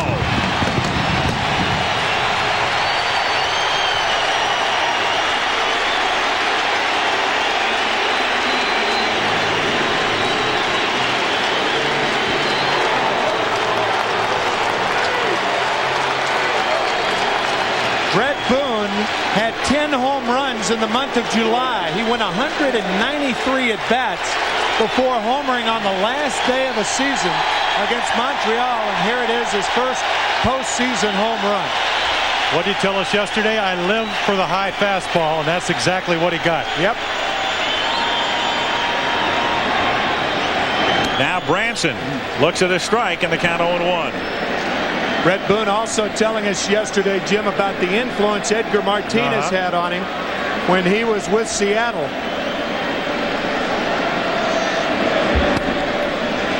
Grounded to third. Wallach from his knees. One third baseman throws out the other. 2 gone.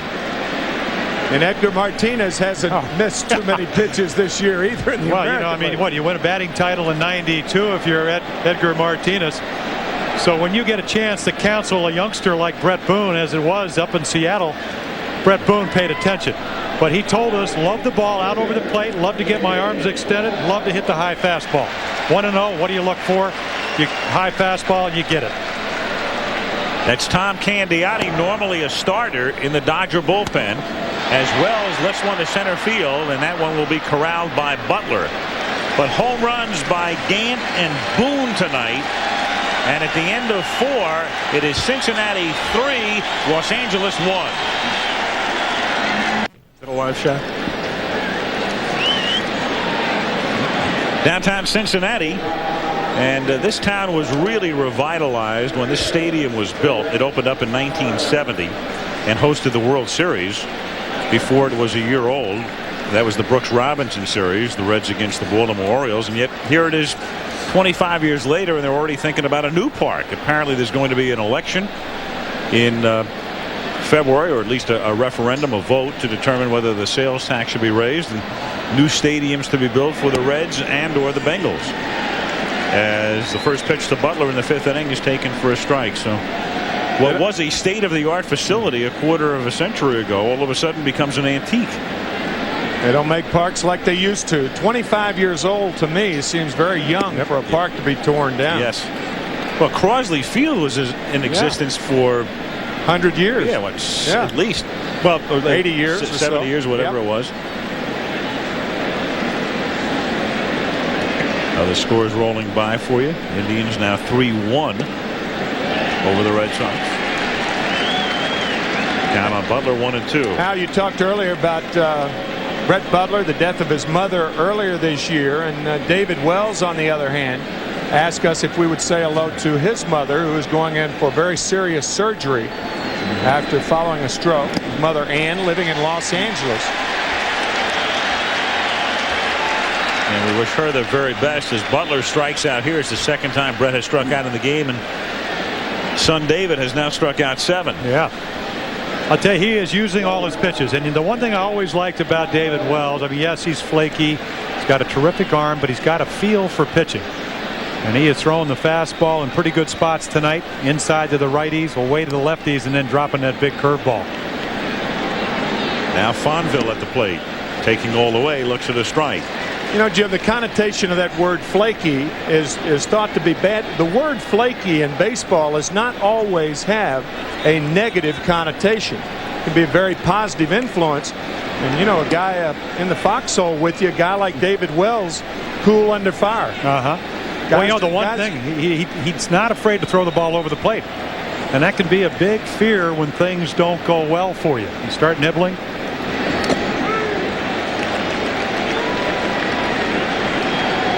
But, you know, he had pretty good situation in the first day up in Toronto because they had outstanding ball clubs, and that's how he got that postseason experience. Told me that I learned how to pitch in Tiger Stadium because very difficult place to pitch and not a very mobile defense. And over here, the ball does jump. But he's got some gazelles that'll run it down in the outfield and the infield. He's 1-2 with Fonville. 1 out in the 5th inning. Cincinnati leading 3-1. Well, sometimes, especially in postseason, if you have a serious demeanor and a serious attitude, that could be your worst enemy. You got to find a way to allow your natural ability to flow, and David Wells certainly appears to have found that formula. Fastball away. 2 balls, 2 strikes. Well, I think in talking to Pete Shorrock, who pitched a pretty good game, marvelous game in the first game, he said, Frank Viola, who had a lot of postseason, he said, told me, have a good time, enjoy it. How many times you get to pitch in a division series? If we take a look at ball just off the corner. And he tries to fight it off, and on a check swing, grounds out to Morris unassisted. But you do bring up a great point, because you are under pressure. But I'll tell you what, there's no better way to go out there than to have a 2-0 lead if you're David Wells. Mike Piazza, 2 out in the 5th inning, and the base is empty. In his last 3 years, you take a look at Mike leading major league catchers in each category. So if you had a triple crown for catchers, he would have won it. And those are some fabulous numbers. That average was second only to Tony Gwynn this year. 32 home runs, and he missed a lot of action. He was hurt early in the season. And with the shortened season as well, had he not been hurt and had it been a regular year, he might have had close to 40 home runs. Not only that, but a related statistic, Mike Piazza this year won the Triple Crown on the road for all hitters in the National League. Home runs, RBIs, and batting average. 384 hitter on the road. Hits much better on the road than at Dodger Stadium. Davey Johnson talking about how much and how great power he has the opposite way, and how well he'll wait. I think the problem with Mike is that in a short series, as you look at the numbers there, home and road, short series, you try to do a lot of things yourself, and he has really been aggressive. That looks like Dante Bichette in reverse, doesn't it? Yeah, it does. Yeah. Speaking of Dante Bichette, his Rockies have just taken a 5-3 lead on a 2-run homer by Vinny Castilla in the 6th inning. And that's hit softly to shallow right field. Sanders charges in and makes the catch. And it's a 3-up, 3-down inning at the end of 4.5. Reds 3, Dodgers 1.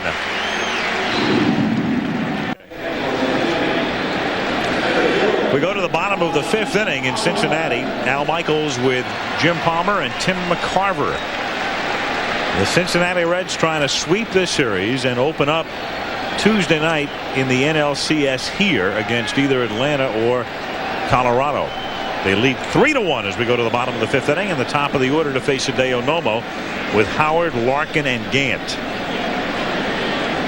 Howard, a switch hitter, has twice flied to left, and Nomo starts him with a strike.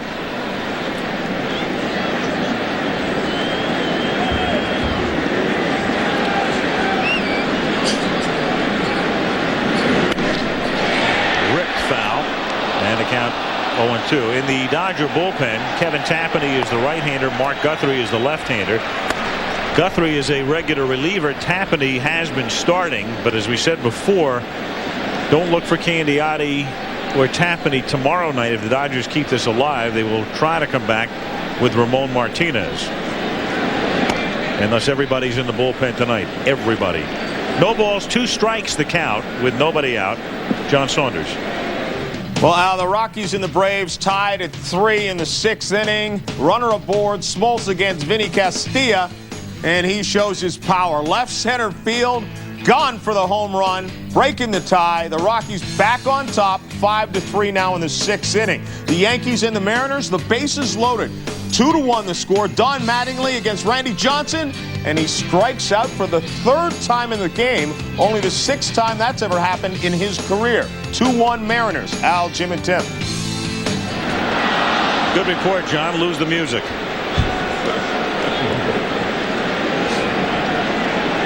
No balls, 2 strikes the count in the bottom of the 5th inning. 3-1 Reds.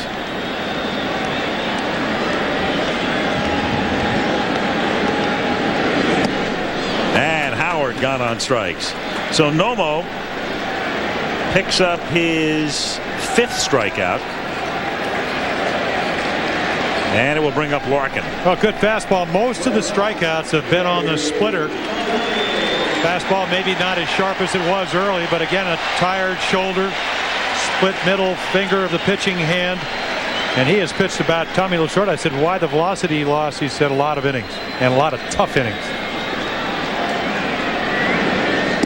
Nomo with 5 strikeouts tonight, and Larkin at the plate 2 for 2 with 2 singles, has scored a run and stolen 2 bases. 5 for 10 in the series.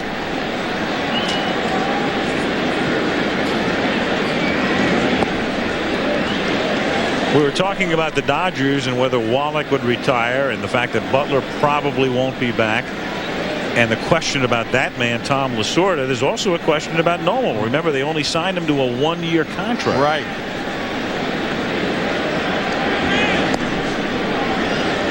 And I would think his bargaining power would be pretty good.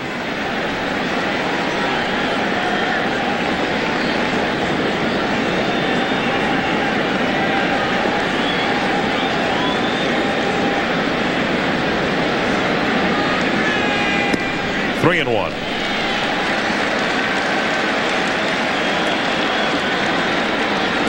I think also the amazing thing about Nomo is you don't find too many pitchers in the major leagues that have that kind of success with only 2 pitches. Doesn't have a curveball, but very, very rarely ever throws it. Well, that splitter acts like 2 or 3 pitches. When it's on, you're right. Right. And that's ripped just foul. With John McSherry right there, you've got in postseason play 6 umpires, and you could not have had a closer look than McSherry. He's right there. If he'd had a glove, he would have fielded it. Yep. I'm not sure he wanted to look at it, but he was right there. Couldn't help it.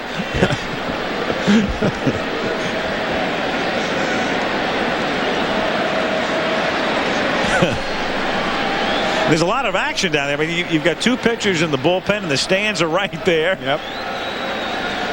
And the ball's coming at you. Yeah, you don't want to wander into the fire of Mark Guthrie warming up. And you're not that far down the line. And there's a crowd down there. And that's squibbed off the end of the bat down to DeShields. 2 down. And it will bring up Gant. Gant, a shot in the 3rd inning with Larkin at first base and 1 out. Rips one into the second level in left field. Well, thanks to Steve Hurt, we know that in the history of the game, after a player missing an entire year, only Dave Winfield and Tony Conigliaro have hit 20 home runs the year before and 20 plus home runs the year after. Gant, one of these guys. I mean, that's another stretch for Cincinnati to sign this guy after breaking your leg and then have him have the year he had. A big risk by Jim Bowden to sign Ron Gant. No question about it. Gant had a tremendous contract with Atlanta that was in effect voided when the Braves opted to release him after the motorbike accident. And now Gant, I believe he's eligible to be he is a free agent at the end of the season as well. He and Hal Morris both.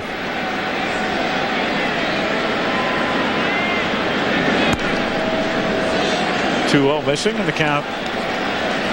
Or the 2-0 is in for a strike. 2-1. Reds payroll this year $38 million. So it's going to be a matter of whether Marge Schott wants to dole out the money to both Gant and Morris to keep them. That's in there. The count 2 balls and 2 strikes.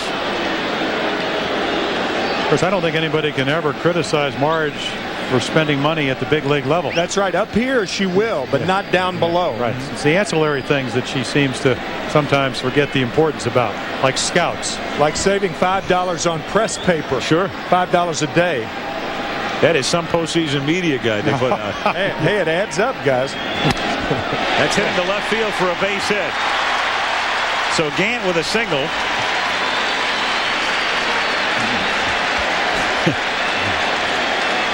I mean, Shotzi wouldn't even do anything with their postseason media guide. Well, maybe. 2-out single for Gant. And as you look at Marge Schott's box, it will bring up Sanders.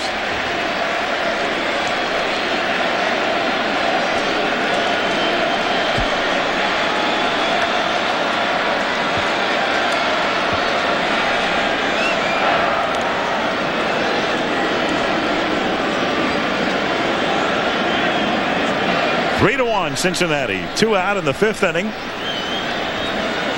And Gant at first base.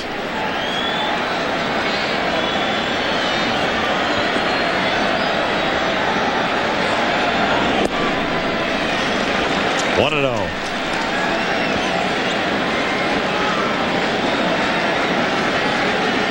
Sanders emerging, one of the homegrown Reds. He was drafted by Cincinnati, came up through their organization. One of the reasons he hasn't been, I guess, acclaimed as much as you would think is because of the presence of Larkin, and also the fact for a while he wasn't even the most famous Sanders on the team with Dion here. No, but he was the best baseball player. He was the best Sanders. There was no question about that, even though Dion was a pretty good player and a guy that they really didn't want to give up. Yeah, this guy is a 5-tool player. He can do it all. Little squiver up the third base line and has enough English on it to bounce foul. I mean, you know, Jim Bowden talking about, you know, the way they try to get players through their minor leagues. He said, first of all, he said, I want the best talent. He said, we'll turn them into something. You know, make them shortstops, make them outfielders. And Reggie Sanders can hit for power. He can for average. He can run 36 steals. Great arm. Field and throw. Yeah, exactly. There's nothing left. Yeah.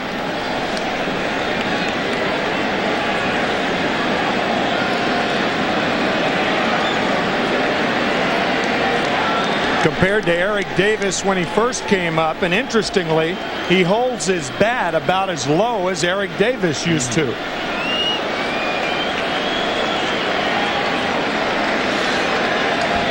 Well, we were talking about Reggie and two of a kind, and who would his career parallel at this particular point? Well, George Foster through 76 at the same age. The interesting thing there to note is that Foster's career really took off at that point. I mean, George had done fairly well up until then, and then he became for a while a superstar. And he had 52 home runs in 1977. That allowed him 5 years later to sign a huge contract with the New York Mets, at that time about $2 million a year. Now it's twice as much as the average salary. Yeah, and the difficulty if you're Nomo is that this guy can hit him out anywhere. I mean, 11 home runs to the opposite field. That's second to Piazza in the National League. Half swing, strike. I mean, it's obvious to me they don't want to have to throw this guy a fastball for a strike unless they have to. Try to get him out with a splitter. 1 ball, 2 strikes, 2 out. Bottom of the 5th inning. Again, a running situation right here with Ron Gant. If he's thrown out stealing seconds, you have a Reggie Sanders starting anew in the 6th inning. He was going too. Almost had him leaning the other way. But if you take a look at his lead, probably about maybe a foot and a half shorter than Larkin. Larkin's foot way out on the carpet.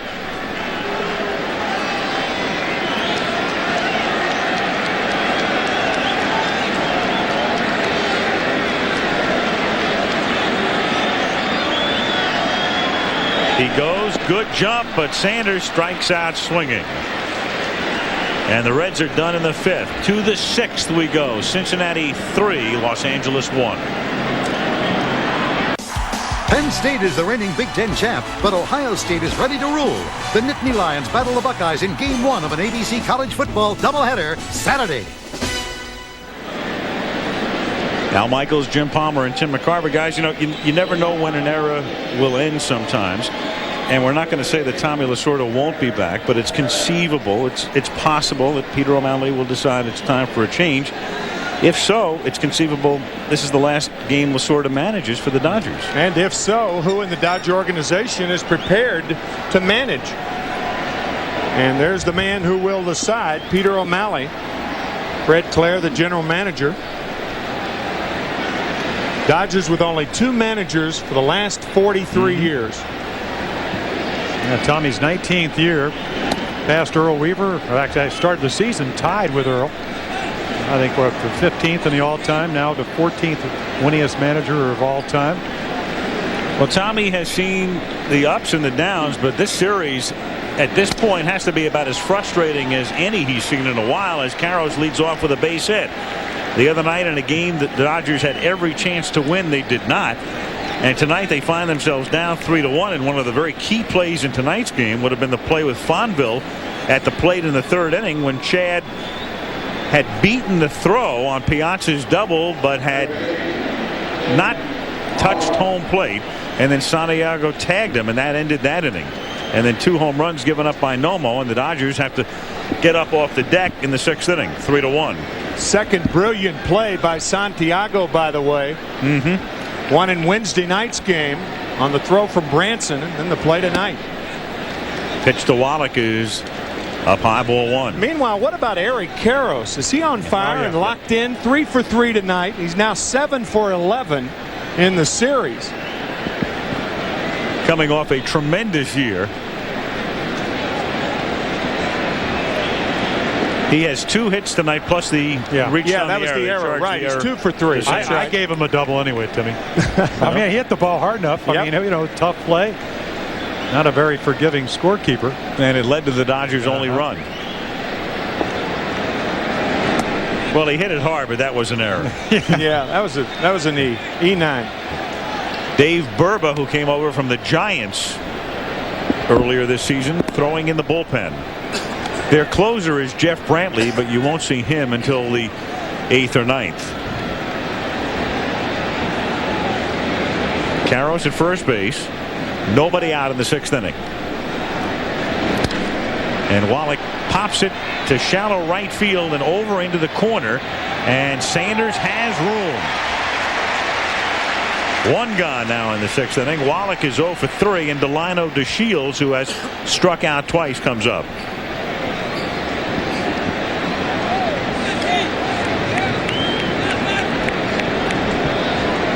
Wide World of Sports comes your way Sunday, 4 Eastern and 1 Pacific. The World Gymnastics Championships featuring Shannon Miller and others from Japan this Sunday.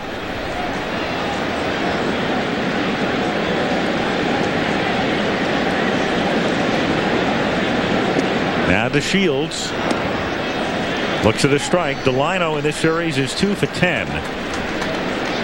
Now, it may be that Kevin Tapani and/or Mark Guthrie are ready, but the Dodgers, I would think, would have to have somebody up and warm, because if DeShields gets on, then you've got Mondesi and Kelly, and yet nobody's warming in the bullpen.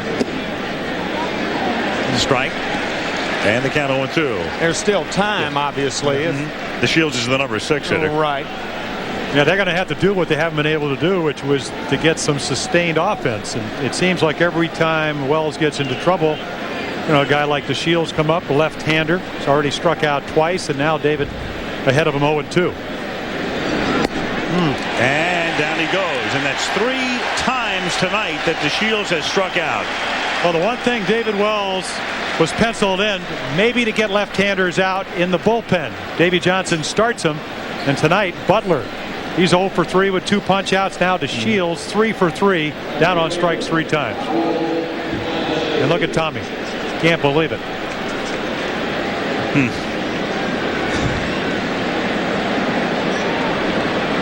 The look of a man who has managed over 1,000 one-run games in his illustrious career. Mariners now leading 5-1 in Seattle. Mondesi at the plate. Looks at a strike. 0-1. Well, now you do Monday Night Football up in Seattle. I got to think the way they supported baseball the last 10 days, that a major home field advantage, which you don't usually have in baseball up in Seattle now with all those people. I would think. Yep. At least with the stadium filled. Randy Johnson gives you pretty good home field advantage too. What? 30 starts, 27 wins, and won 27 of his 30 starts. 1-1 the count. Tom Candiotti throwing in the Dodger bullpen. Mondesi was thrown out of the game the other night because he uttered something from the on-deck circle after a call on DeShields, and our sources tell us he uttered the magic word. The thing about the magic word, if you say it in adjectival form, you're okay. But if it's, let's say, an interjection or a command, the magic word will get you thrown out. Yeah, but what did Tommy tell us, Tim? He said, I will bring Mondesi in here and I'll give you $1,000 if you can understand anything he says. That's right. So he's saying, how could the umpire throw him out? $1,000. In the dirt, 2 balls and 1 strike. David Wells used the slide step there. There's no need for a slide step with Eric Karros on at first base and a guy who can tie the ball game at the plate. As a matter of fact, Mike Piazza, the ball he hit down the left field line was on the slide step. But you're needlessly worrying about a runner at first base. As a matter of fact, if I'm Hal Morris, I don't even hold him on. No. But that comes from the bench. I mean, the Reds are up 2 runs, not 1. But no slide step in this situation. Forget it. You know, especially when you're throwing a curveball. When you slide step, you jump out so quickly to the plate. Very hard to get your arm up and on top of the curveball. Flattens it out, makes most likely you'll hang it. You'll lose a little bit of velocity and placement on your fastball. He's doing just fine the way he's doing it.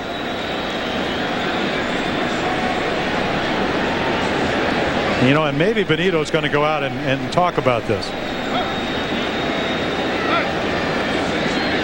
Benito probably saying, forget about these slide stepping breaking balls. Is that adjectival enough? Yes, that is. You bleep you. You've been digging in that thesaurus again. Yeah, right. Now, Stephen Wright, the comedian, says, what's another word for thesaurus? That's right.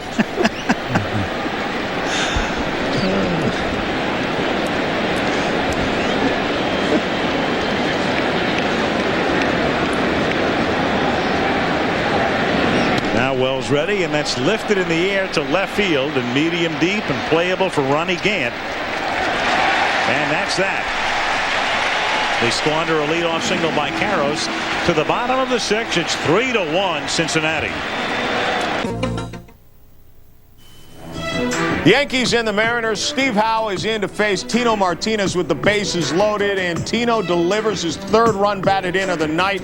An RBI single scoring Coleman.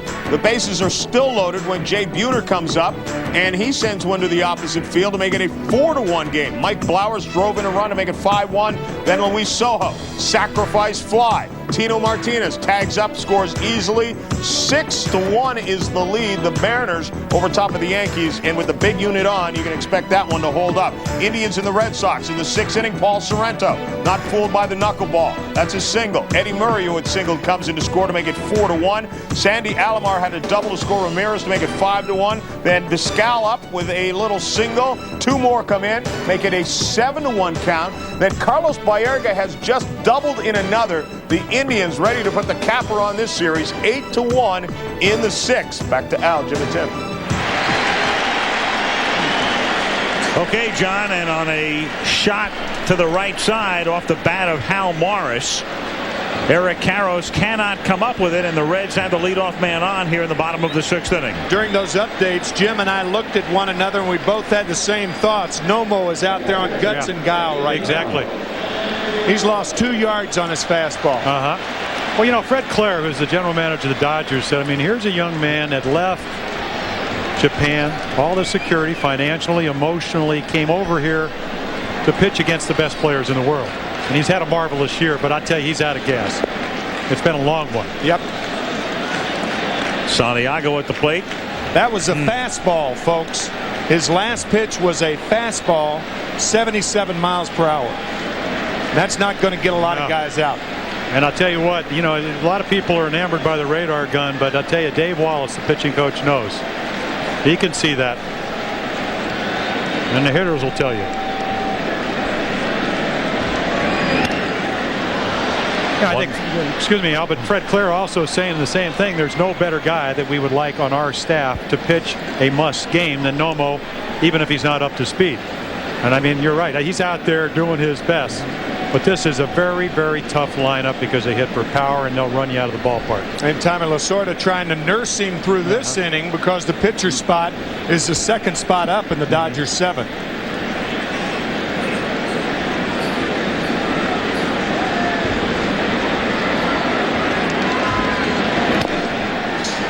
Chopper foul, 1 ball, 2 strikes. But I can't think that would be a priority when you're 2 games down in a division play. I mean, you have to make a decision. You're right. Yep. Yeah, I think the decision has to be if you can make the double switch. The last guy who made it out is Mondesi, but you go back one more from that with the Shields. You're going to make a change because the lineup tonight is 0 for 3. And has been punched out 3 times. And then you'd have to bring in Offerman, though, and move Fonville to second base possibly. And I don't think the Dodgers want to do that in a close ball game. No. Isn't it amazing the way in a postseason game everything, all of your shortcomings get magnified? That's in the dirt. And Morris advances to second. So Nomo with what will be scored as a wild pitch. The rule of thumb being if you bounce one, it's a WP. Has a man at second base and nobody out. Yeah, 19, as Tim McCarver told you early during the regular season, now 1 in the postseason. Well, he's on borrowed time right now. I think that Tommy had better success from his bullpen in the other 2 ball games. The bullpen would already be in there. Somebody, either Tapani or Guthrie. Crowd with a mocking no mo chant.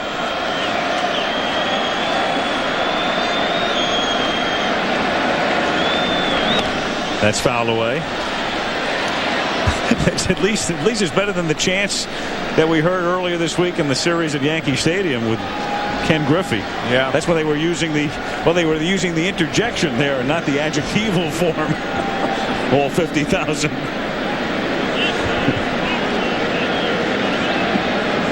Two balls, 2 strikes to count. I'll tell you, Santiago would like to get him over and in. Get him to third base. Morris at second base. And a half swing, line drive, base hit into left field. Well, he gets him to third on a half swing single over the glove of the 5'6" Fonville. Ripken would have had it. So would Offerman. Right. Yeah. This is good hitting by Santiago. You might say, well, that's a lucky hit right there. There's no luck is a fact. Rarely a factor. And the fact was he was in good hitting position there, and that's going to be all for Nomo. Dave Wallace to the mound to make the switch. Brilliant year. This game notwithstanding for Hideo Nomo, who came to this country and really captured everybody's fancy. Wound up starting the All-Star game and has to leave here in the 6th. We'll be right back.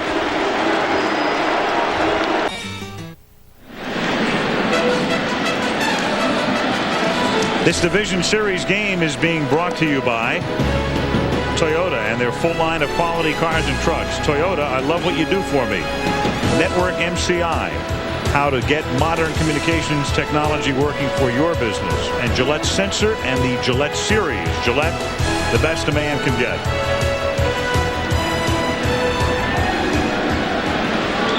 Hideo Nomo.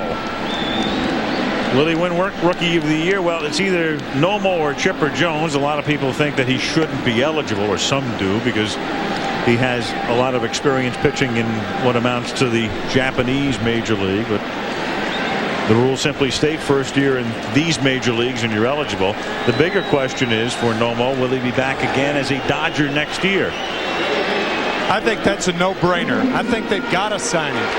I think he's put them in a position where they've got to sign him. Yeah, Fred Clare talked. He said, listen, we gave him $2 million to come over from Japan. That's not that much more than you sign a guy out of high school or college. So they have the money, and he certainly had a great year for him. Brett Boone, as the Reds try to break it open. Runners at first and third and nobody out. And the infield has to play back at double play depth, so a ground ball to either of the middle infielders will result in a 4-1 lead. Well, if you're a middle infielder here and the ball's not hit sharply, your play may be at home. I think I'd play the middle infielders halfway here. That way, that gives them the option to come home or go for the double play. If they see Morris break from third, they come home with the ball. I don't think you can afford to give up another run right here. I think you move the infielders in just a bit. Right. Not all the way in, but halfway. And Kevin Tapani, if he's been paying attention, he noticed that the pitch that Boone hit for the home run was a high fastball. He's got a good slurve and a great changeup.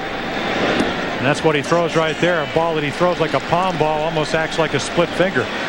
Well, number 1 on his wish list right here is a strikeout.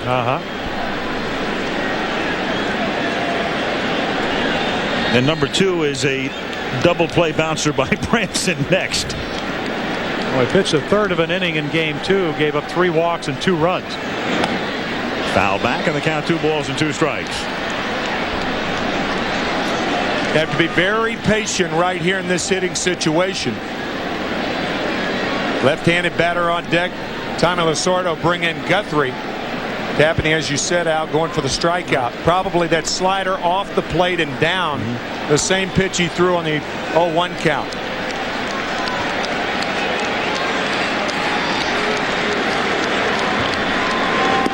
Ooh, just missing. 3-2. Send the runner here. I would. You know, I wouldn't.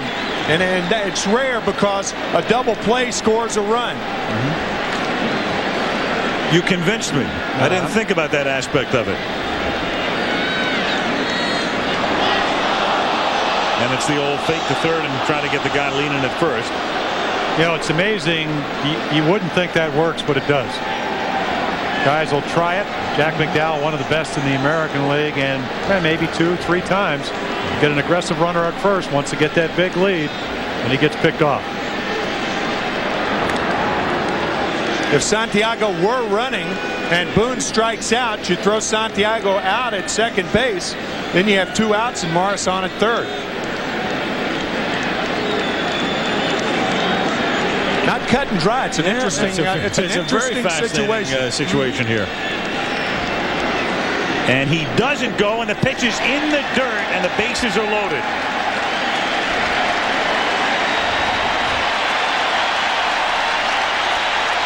Hey, Tommy running the risk of bringing a starting pitcher in to relieve. Now 4 walks in less than a third of an inning. And for Tapani. That'll do it for Tapani as he faces the 1 man, and now Guthrie comes in with Branson due up, but Davey Johnson could go to the bench here as the Reds try to crack it open. Pitching change here. Let's check in with John Saunders. The Braves are trying to fight back from down 5-3 against the Rockies. Munoz pitching to Mike Mordecai, and he finds the gap as Ryan Klesko comes in to score. Cuts it down to a 5-4 lead, but Leskanic gets out of the inning without further damage. And right now the Rockies still lead 5-4. It's in the 8th. Al, Jim, and Tim. Rockies try to stay alive in that series, with the Braves leading 2-0. Mark Guthrie comes in, and the Reds go to their bench as Mark Lewis, who platoons with Branson at third base, will come up to hit here.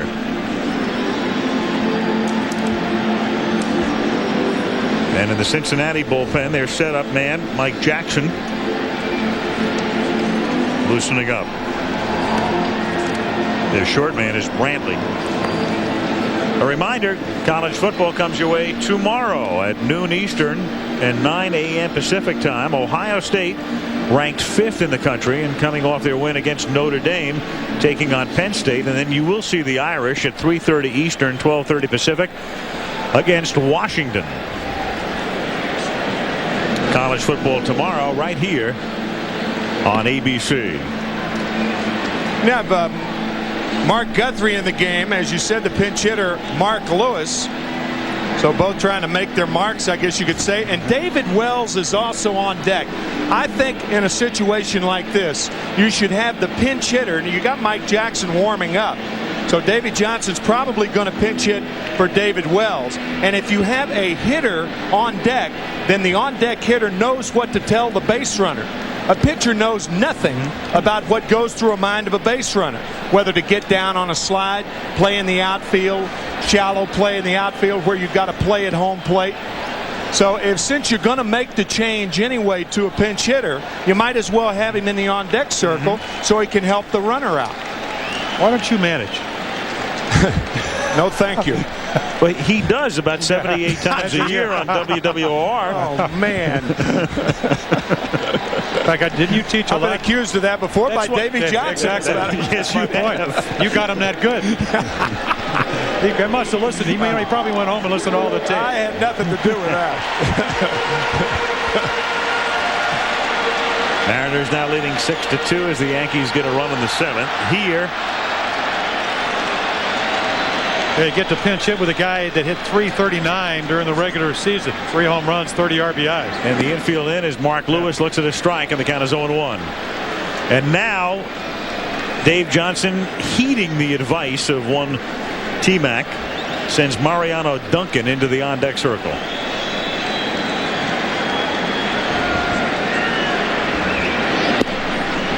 One and one. 3 runs, 7 hits, and an error for the Reds. 1 run, 6 hits, and no errors for the Dodgers. Nobody out. Bases loaded. Bottom of the 6th. Check out those numbers. Started all 35 games at third base for the Reds against left-handed pitching. Foul back. 1 ball, 2 strikes. Well, Mark Guthrie, they got him along with Tapani to help their bullpen, and he can be tough, especially when he gets ahead. He's got a good splitter. So if you're looking for a ground ball, especially a strikeout in this situation, he can get it. Well, this is his only batter with Estacio, the right-hander, warming up. He'll come in to pitch to Duncan.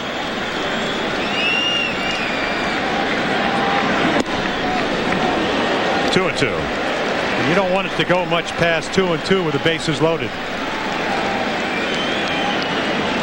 Because you do not want to have to give in to a guy that's been very, very tough against left-handed hitting. So get him here. Make your pitch.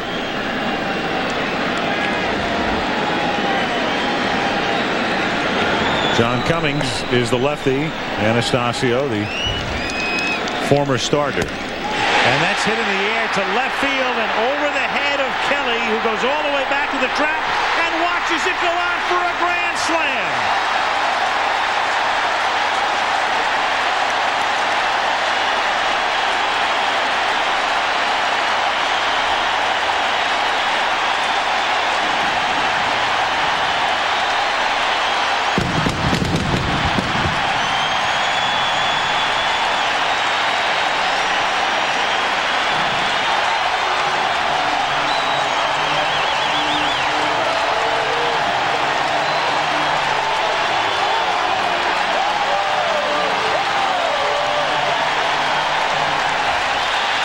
Well, Davy Johnson talked about a guy, Mark Lewis, born 30 miles from here.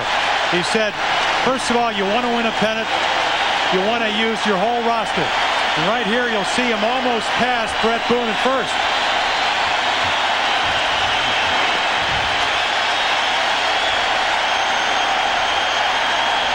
And a curtain call for Lewis, and Wells bats for himself.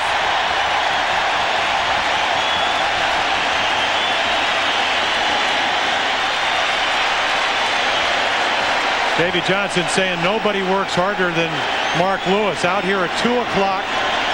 A guy that was always going to be the next shortstop in Cleveland gets traded to the Reds and hits a grand slam in a division series. And that's grounded to short, surrounded by Fonville. And no, he doesn't get him. Wells beats it out.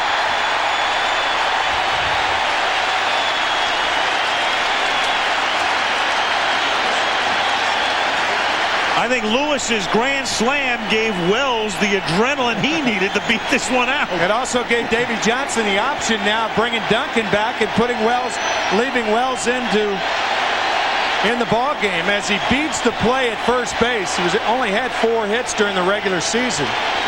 I think he'll refer, I legged it out. Yeah.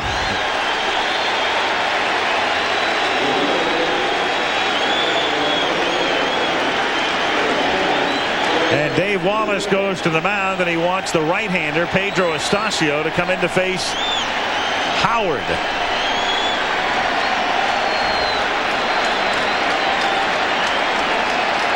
So it comes apart for the Dodgers here in the 6th inning.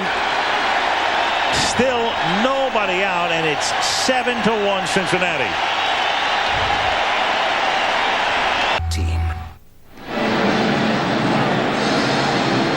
Tommy Lasorda watched his team in Game 1 get knocked out, in effect. 4 runs in the first for the Reds.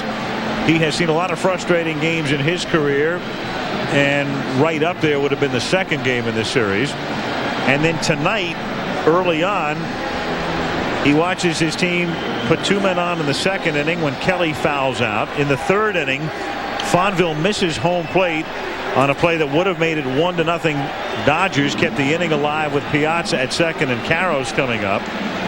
Then he watches Nomo give up 2 home runs in his 5+ innings of work, and then the grand slam here in the 6th inning. And so Tom Lasorda, in his 19th season, and wondering, along with every Dodger fan, whether there will be a 20th, sees his team here in the 6th inning, trailed by 6, and in a pretty much impossible situation. And that impossibility is reflected in the look exhibited by Peter O'Malley, the owner and president of the team. Darren Lewis will pinch hit for Thomas Howard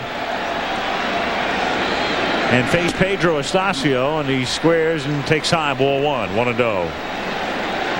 Yeah, this move is all about defense. Yep. And bunting. Davey Johnson realizing Eric Karros is playing off the bag at first. David Wells, pretty fast runner, as he's shown on the infield hit. But Lewis up there appearing to bunt. And he bunts in the air, and Piazza makes a nice play for the out. So 1 down here in the 6th inning, and it will bring up Barry Larkin. There have been, counting the games in progress tonight as we look at Piazza again making that play. Nice play. 793 postseason games, as we pointed out before. Division Series, League Championship Series, World Series games. That was the first pinch hit grand slam ever in postseason. Wow. And it's ironic because before the game we were talking with Hal McRae, the Reds hitting instructor, and McRae was a member of the 1972 Reds and came up in the 7th game against the A's as a pinch hitter in the middle of the game. It was the 5th or 6th inning, and came within about 4 feet of hitting a pinch hit grand slam home run. A's eventually won the game, and there is Hal McRae, father of the Cubs' Brian, and a great player and a real battler in his own right, Hal McRae. But McRae came within about 4 feet of hitting one out. Tell you, in one tough out, 290 lifetime hitter, could hit it anywhere and go deep. When I mean, he hit the ball to right field as well as anybody. And then when you pitched him in, he'd jerk it down the left field line for a home run.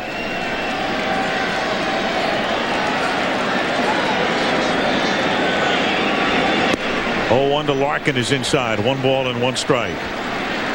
Talk about unusual. Bob Boone, the son or the father of Brett Boone, is now being tutored by Hal McRae, and Bob Boone was the manager of Brian McRae, traded him to Chicago.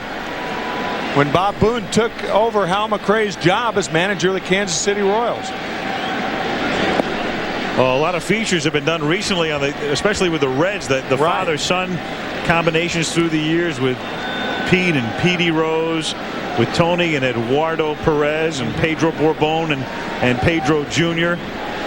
and McRae and Brian, and of course Bob Boone never played here. And there's another guy who played with the Reds in the early 70s they keep forgetting about when they do those father and son things, as it's fouled away. Even though Ed Sprague was not really a member of the Big Red Machine. Ed pitched here, off and on spot relief in the early 70s. And his son, not a bad third baseman for the Toronto Blue Jays. Say Bob Boone never played here, and certainly he didn't, but he was a coach here for the Cincinnati Reds last year. Right. Something in the water, huh? Right out of the Ohio River. Pop foul, back a third, out of play. Speaking of Boone, and we're talking about father-son combos, his father hit a home run in postseason play. In fact, he hit 2. And with Brett's home run tonight, they become the first father-son combination in baseball history to each homer in a postseason game. Booney hit 2 home runs as a member of his father did, the California Angels, one in the '82 playoffs and one in the '86 playoffs.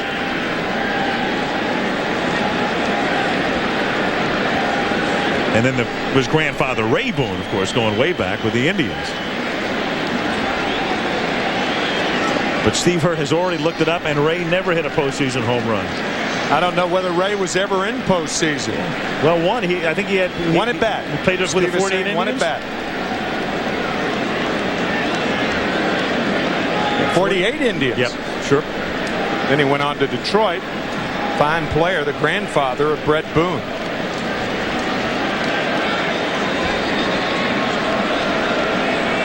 Three-two to Larkin with a runner going. Is hit to center field, and Wells has to hustle back as Butler makes the catch. So Wells has pitched 6 innings, probably nearing 100 pitches. Then he legs on an infield hit, and they send him, and he does a wind sprint back to first base. Outside of that, he's had the night off.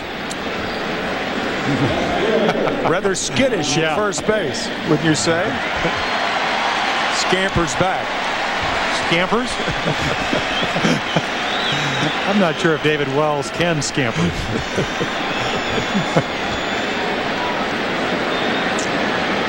Now Gant, who got the Reds going with a 2-run homer in the 3rd. Strike. Another benefit the Reds would have if they sweep this series is they'll be able to have their rotation set up perfectly for the league championship series, and they would probably start Pete Shurik. And I know Dave Johnson was hopeful that Shurik could get a little extra rest because his elbow has been a little tender. Instead of pitching him in the 5th game here on Sunday, which would be the decisive game of a 5-game series, if the Reds win tonight, Shurik will be pitching on 7 days rest on Tuesday. And Don Gullett, the pitching coach, would be very pleased about that as well. Rockies 5, Braves 4, going to the top of the 9th inning in the South.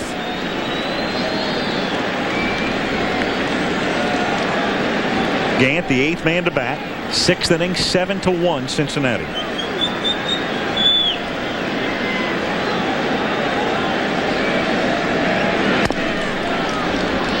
Grounded, just foul, they say, and boy, I'll tell you from here, that definitely looked fair. It looked like it might have even hit the base. Ray Knight is right there, but the third base umpire, Charlie Relaford. Well, the ball went over the bag. It's not where the ball lands after it goes over the bag. If it hits the ground before the bag. That's a fair ball. That's a fair ball. Sure it is, yeah. That's a fair ball. It not only passed in fair ground, it landed on the line. Yeah, absolutely. That's a fair ball. Yep.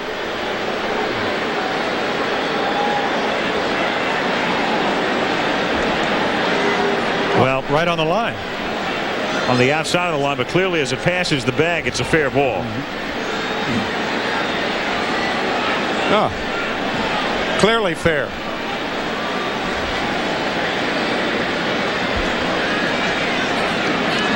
So the count is 1-2. And it's outside. Talk about Shurik being ready for the Atlanta Braves or the Colorado Rockies next Tuesday. If the Atlanta Braves lose tonight, they have to start Greg Maddux tomorrow night. So sometimes it's not that you win a divisional series, but how you win it. Half swing. And that is called strike 3 on an appeal. But in the inning, 8 men come to the plate. The Reds get 4 on the Lewis grand slammer. 7-1, and back we come after the stations. The Reds trying to close out the sweep of the Dodgers. The Mariners trying to stave off the sweep by the Yankees. And Tino Martinez, a little fly ball. He was 3 for 3 to this point. Randy Velarde will hold Coleman at third unless the throw gets away from everyone, and it does. Coleman trots in to score. And right now, the Mariners have a 7-2 lead in the 7th inning. Now, Jim and Tim. And here in the 7th inning, the Reds have a 7-1 lead with Roberto Kelly leading off. David Wells has gone all the way. And the count 2 balls and no strikes. Darren Lewis stays in the game in center. He hit for Thomas Howard, and the man of the moment, Mark Lewis, who hit the pinch hit grand slam, stays in the game at third. That old song, Louie Louie, very appropriate right here. One thing about David Wells, a lot of things happened in that inning. The grand slam, the base hit. Long time since he's been out on the mound. And he immediately goes 3-0. That song, by the way, Louie Louie, by the stories, and what a great story this is in Cincinnati. For this team with Davey Johnson, even if he goes all the way, he'll be somewhere else next year. Meanwhile, it's the Executioners song in Los Angeles right now, as the Dodgers are in danger of going down in 3, trailing by 6. But Kelly has led off with a walk here in the 7th inning, and Mike Jackson is up again in the bullpen. Speaking of music, so to speak. Both Now, Michael Jacksons wear one glove, too. Yes, he does. Mitch Webster comes up to pinch hit in the 7th inning. And it's a strike, and the count 0-1. David Wells with 8 strikeouts in the history of the Cincinnati Reds, and it's the oldest franchise going. Hodeller and Jose Rijo each with 9 strikeouts for their postseason mark, and then Rio had another game with 8, and Wells has 8 so far tonight. 1-1. Eller struck out those 9 in the World Series of 1919 against the White Sox, so there should be an asterisk there, as I think the White Sox were a little less than intent on hitting some of Hodeller's pitches in that series. The old Black Sox scandal. To right field, and softly for Sanders. 1 out here in the 7th inning. And Butler coming up. Don Mattingly, in our Toyota Diamond Dust Quiz tonight, made his postseason debut the other night after 1,785 regular season games. Which Hall of Famer made his playoff debut with the A's in 1975 after 2,368 regular season games? I know the answer to that one. You do? I sure do. Yep, and he's in uniform as a coach these days in the National League. Pitch a strike here, and the count 0-1. John Cummings, the lefty, is in the bullpen. 75 A's. But think about somebody, a Hall of Famer now, who played 2,368 games. Many of them in succession. Oh, I got him. Okay. Yep, got him. Thank you for the clue. That's enough. Okay. 1-1. Answer later. Okay.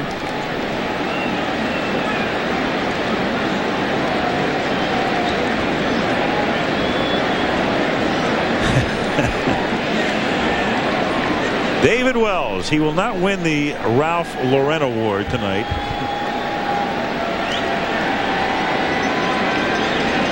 But it barely matters to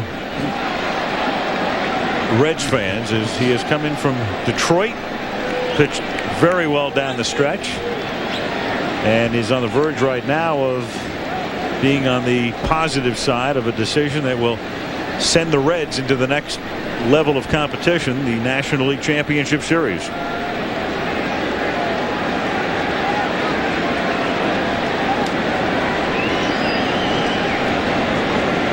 One and 2 the count.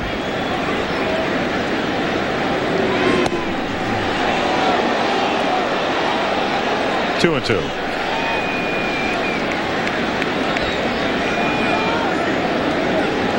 Riverfront fairly quiet right now, but it's the calm before the storm, or it's a mini storm anyway. First time that a division series has been played under this format, and so it's like half a pennant that you're winning. That's grounded to third, scooped up by Lewis, but then juggled by him, and he has no play. So the hero with his bat has trouble with his glove here, and the Dodgers, still breathing, have runners at first and second and 1 out. And Chad Fonville coming up. Yeah, they give Mark Lewis an error. Former shortstop came up as we may have a pitching change, but tell you what, third base a lot closer than shortstop. Mike Jackson will come in, and the hand is for David Wells.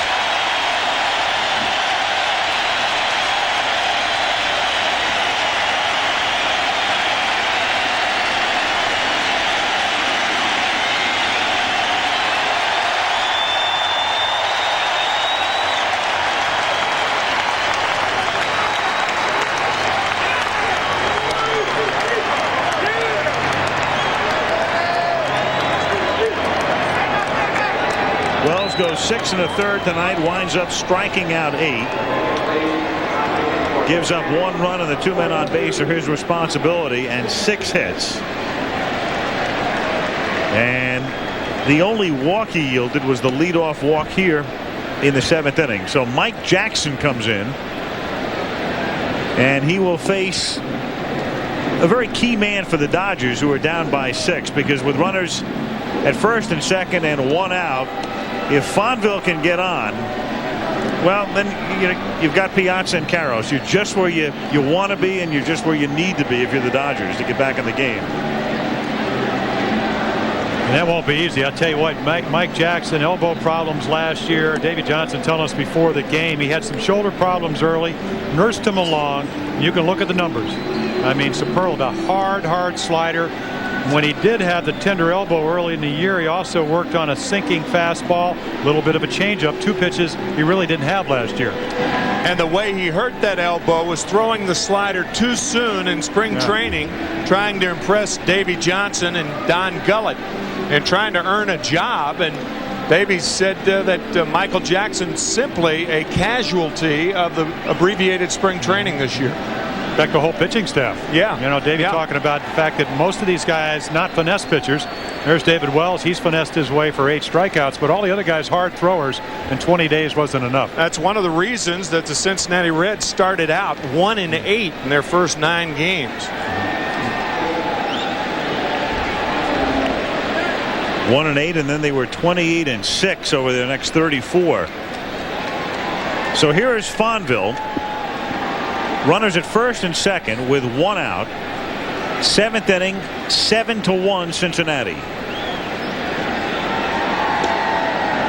Morris shallow at first, and the first pitch misses inside, ball 1. Fonville, switch hitter, batting left-handed for the first time tonight.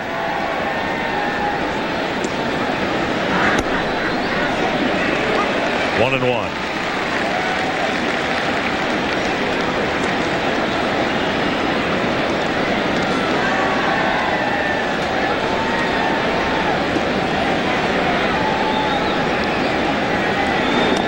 And he tries to bunt his way on, and Jackson's throw just gets him.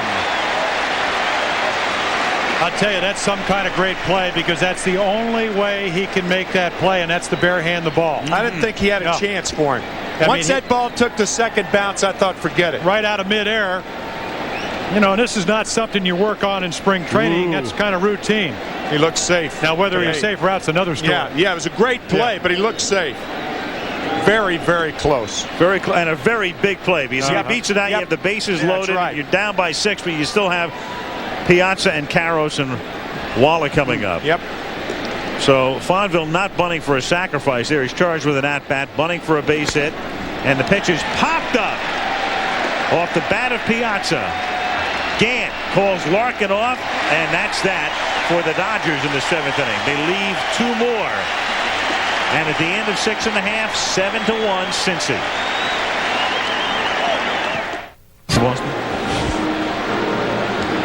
Cincinnati leading 7-1 as we go to the bottom of the 7th inning. Here's John Saunders.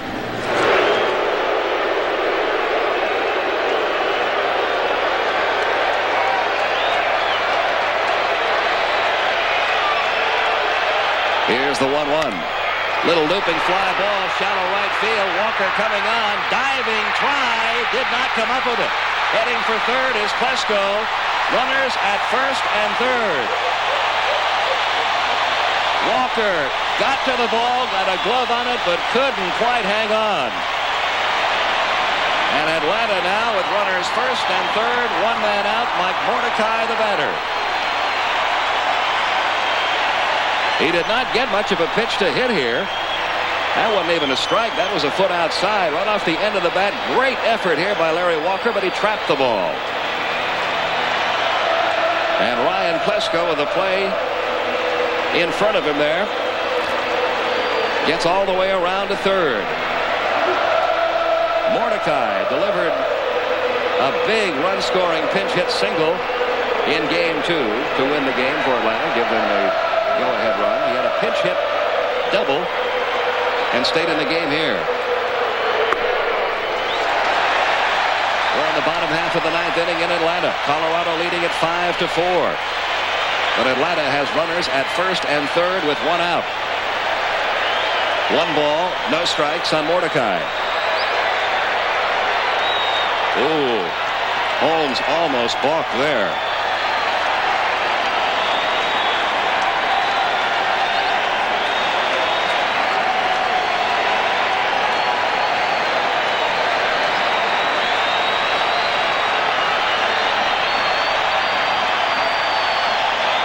Here's the 1-0 pitch. Right through there for a call strike. 1 ball, 1 strike.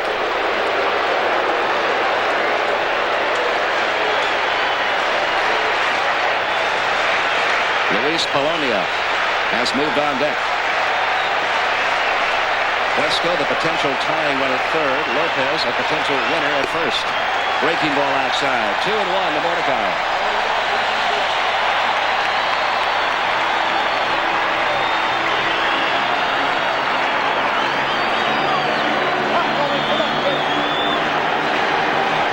You know what Don Baylor was thinking? Not again. Here's the 2-1 pitch. Trying to bunt and foul it off to the right.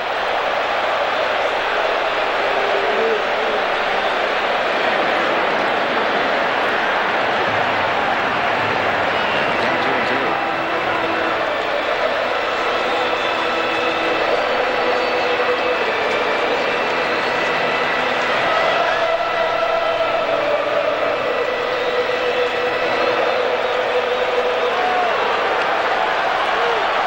Lead. Lopez off first, Klesko off third. Here's the 2-2 pitch to Mordecai, a little bit low.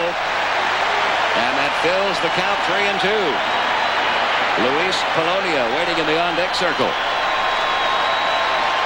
No activity in the Rockies bullpen.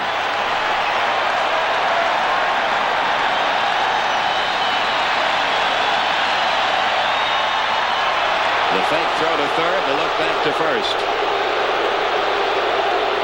We're in the bottom half of the 9th inning in Atlanta. Colorado leading at 5-4, but Atlanta has runners at first and third, 1 out. Here's the 3-2 pitch. Fly ball hit out to shallow left field. Bichette coming on, makes the catch. Klesko's coming halfway down, going back. And that's a big second out for Darren Holmes. And now Don Baylor is going to come out to the mound, not to make a change this time, but probably to review the scouting report on Luis Polonia, who will come on to pinch hit for Greg McMichael.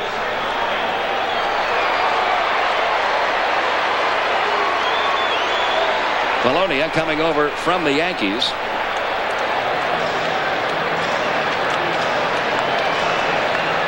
Hit .264 for Atlanta.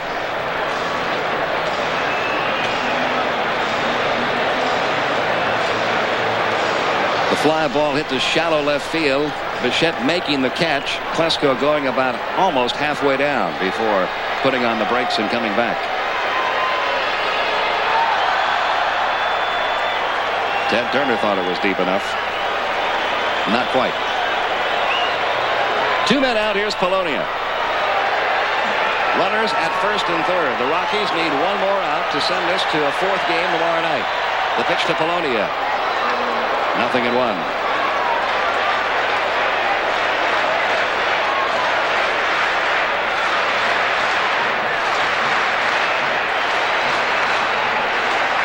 Polonia has as a pinch hitter for Atlanta this year was 8 for 18. A .444 pinch hit average. The 0-1 pitch. Fouled away. The count 0-2. Billy Swift worked the first 6 innings in this game. Left with a 5-4 lead. A gutsy performance by the starting pitcher for the Rockies with that ailing shoulder. And now if Darren Holmes can get one more out, Billy Swift will be the first Colorado pitcher to ever win a postseason game. 0-2 on Polonia.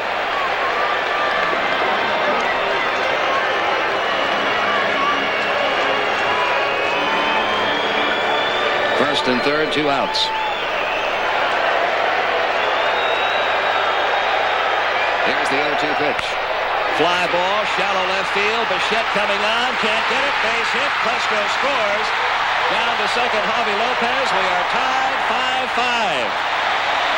A 2-out pinch hit run-scoring single for Luis Polonia.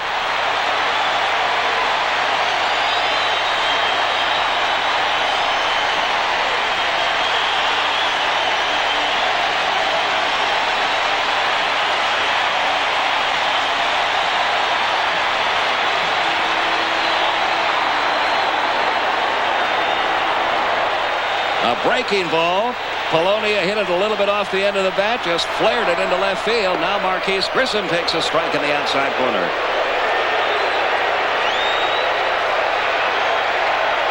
They knew it all along. 5-5, bottom of the ninth. Lopez at second. The 0-1 pitch to Grissom fouled off the count, 0-2.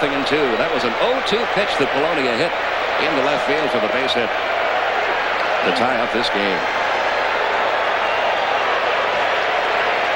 And you see the reaction of Luis Polonia with 2 outs in the 9th inning. He's at first. Lopez, a potential winning run, down at second. The 0-2 pitch to Marquise Grissom. Ground ball. Funny hop. Walt Weiss has it. Goes to second in time for the force.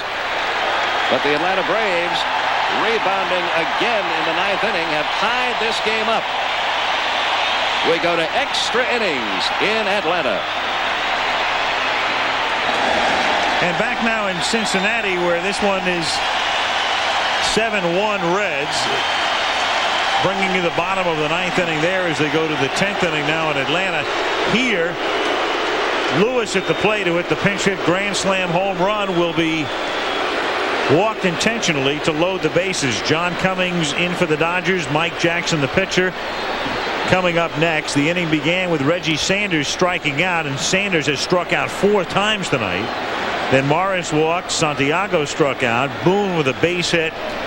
And Kelly charged with an error on the play as well. And now the intentional walk to Lewis, and it will bring up Mike Jackson. 7 runs, 10 hits, and 2 errors for the Reds. 1 run, 6 hits, and 1 error for the Dodgers. So they're tied in Atlanta. The Mariners try to extend that series, leading 7-4 in the bottom of the 8th in Seattle. And the Indians are very close to advancing to the American League Championship Series, as they lead 8-2 at Fenway in the 8th inning.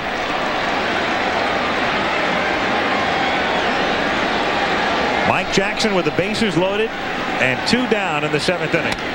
And he lines it to left center field, and on the run is Kelly, and it's off his glove and bounding to right center field. 3 runs will score, and Jackson is exhausted, so he stops at second.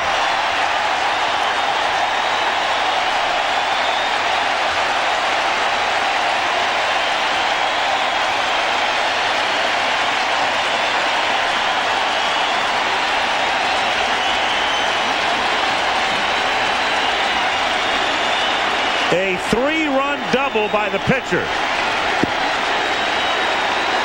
And if he could run as well as David Wells, this had been a triple. Or maybe an inside the park You're home right. run. Maybe. But we do know it gets 3 runners in. Great diving effort by the left fielder, Roberto Kelly. Not able to come up. And there's Mike Jackson. 3 RBIs. He doesn't hit very much as a setup man. He was 1 for 4 during the regular season. Now Darren Lewis with the Reds leading 10-1, and it's just a matter of time right now. Dave Wallace will go to the mound.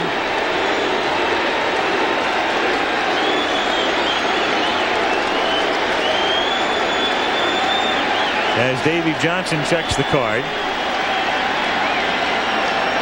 And Osuna comes in from the bullpen.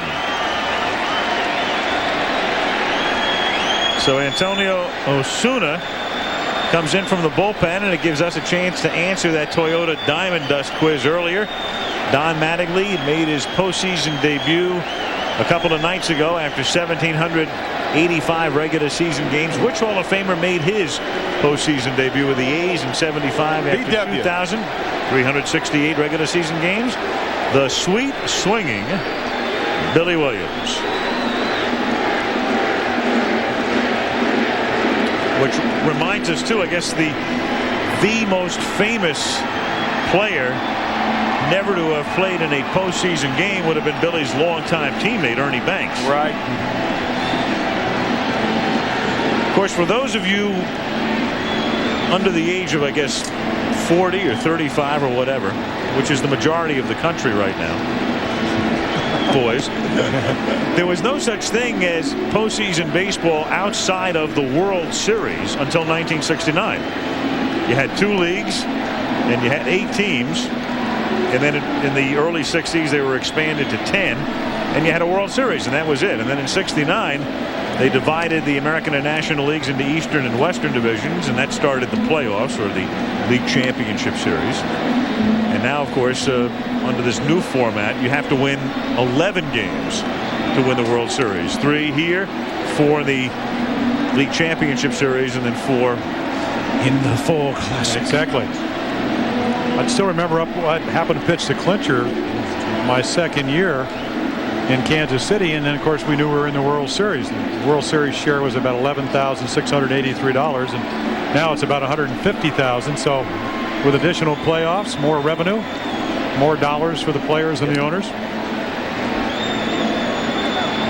Well, a good postseason will help baseball heal its wounds to a certain degree.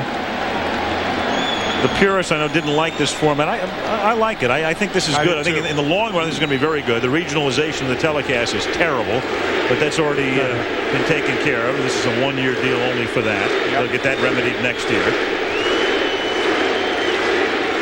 And the sport still needs a powerful commissioner, among other things, though. So. And a signed agreement between the players and the owners. That is paramount. So Osuna comes in to pitch, and Darren Lewis takes up high. Ball 1-0.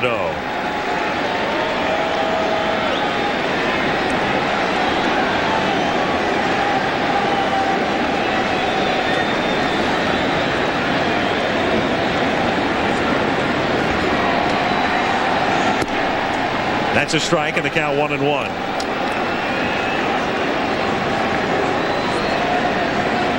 Osuna out of Mexico, great arm.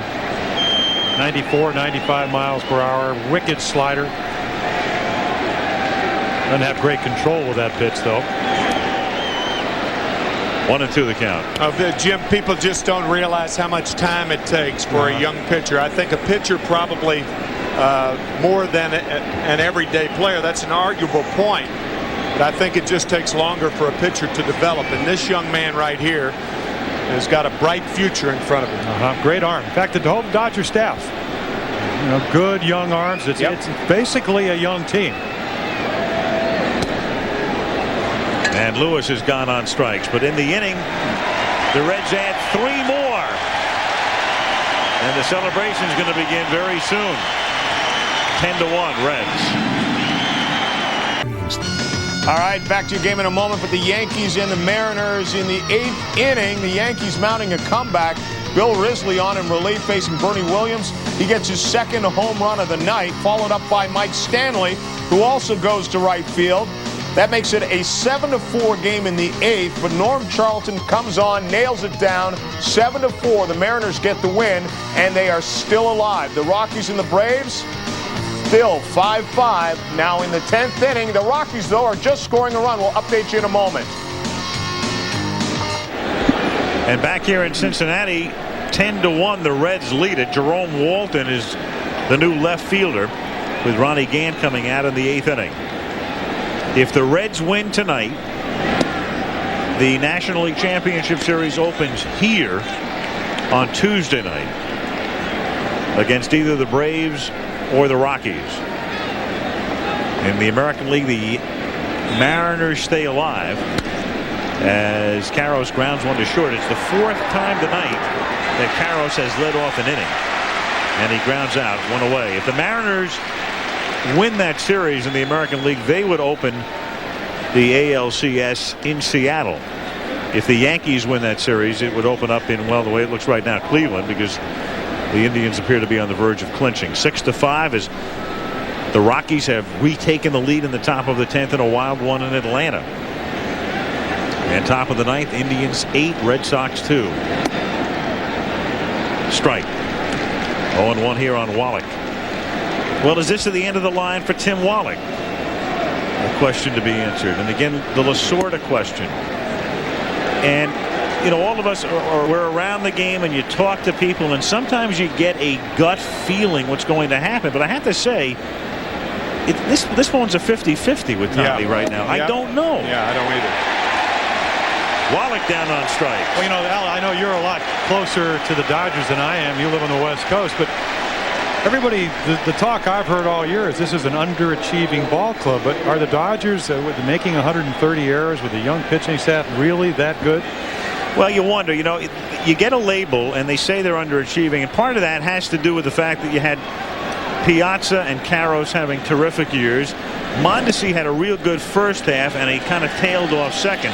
But in a series like this, you begin to see all of the holes that exist on a team. So you begin to wonder, you know, is overachieving just a word that somebody writes early in the season and then everybody picks it up as the Shield singles to right field? I think a lot of people look at the Dodger roster and you see 3 straight rookies of the year, the possibility for a 4th, and you see some aging players that are maturing. I guess maturing players would be the better way to say it, with Karros and Piazza and Mondesi. Baseball labels might be the toughest to shake of any labels. I asked Lasorda before the game if he had a gut feeling as to what Peter O'Malley's decision was going to be in regard to Tommy's future. I don't know really what he has in mind for me. I love my job tremendously. Nobody in this world who loves their job more than I do. I have never lost my enthusiasm for this job. I've never lost my desire. If he doesn't want me to manage, that's what we'll do. If he wants me to manage, that's what we'll do.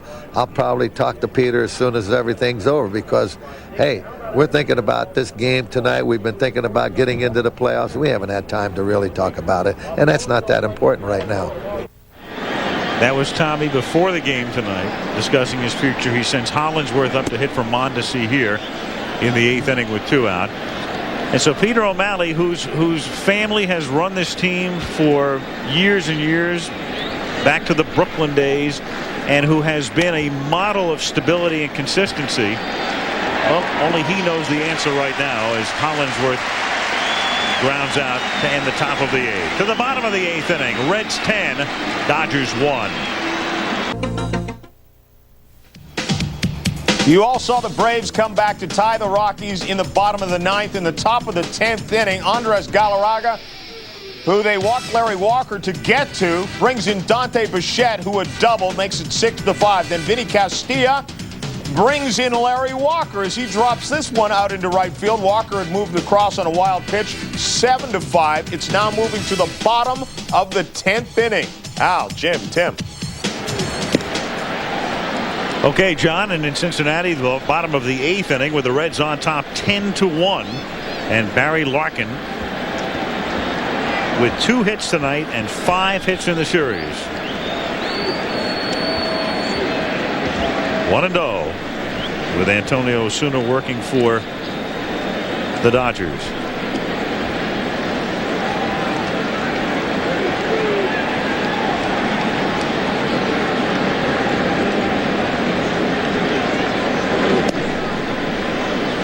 One and one. Now tomorrow if this series ends here, those of you seeing this game in your various regions will get another game at 7 o'clock Eastern and 4 o'clock Pacific. You will either get the Yankees against the Mariners, or the way it looks right now, if the Rockies and the Braves go to a 4th game, they'll play tomorrow. The game in Boston appears to be in hand for Cleveland, so that series will, like this one, end in 3. But there will be a game on your ABC affiliate tomorrow night, as Larkin drives one to deep left field, and the catch is made up against the fence by Kelly. Get an idea of how quick Barry Larkin's bat can be. Osuna throws 95, gets the ball up and in, and Kelly makes a nice grab going all the way to the wall, not letting the wall interfere. But Larkin almost with a home run. You talked earlier, Jim, about Reggie Sanders having 5 tools. Barry Larkin also a guy with 5 tools. Just don't see too many shortstops. You know, they can steal 51 bases, still hit for a high average, be a great fielder, and also hit home runs. Now Walton. Jerome came in defensively with 1 out in the 8th inning. Just one other thing about Lasorda, and if it seems as if we're spending an inordinate amount of time here, the Reds will advance, so there's going to be plenty of opportunities to talk about the Reds over the next 1.5 to 3 weeks. But if this is indeed the end of an era, it's been 19 years of a lot of fun and a lot of enjoyment for a lot of people, and to come in contact with this man. And I know that what people say about Tommy, always full of bombast and this and that, sure he is. But in an age when so many athletes and so many people in sports have disgusted so many people, here is a guy who has always been there. He has been there. He has sold his sport, and here he is in postseason play.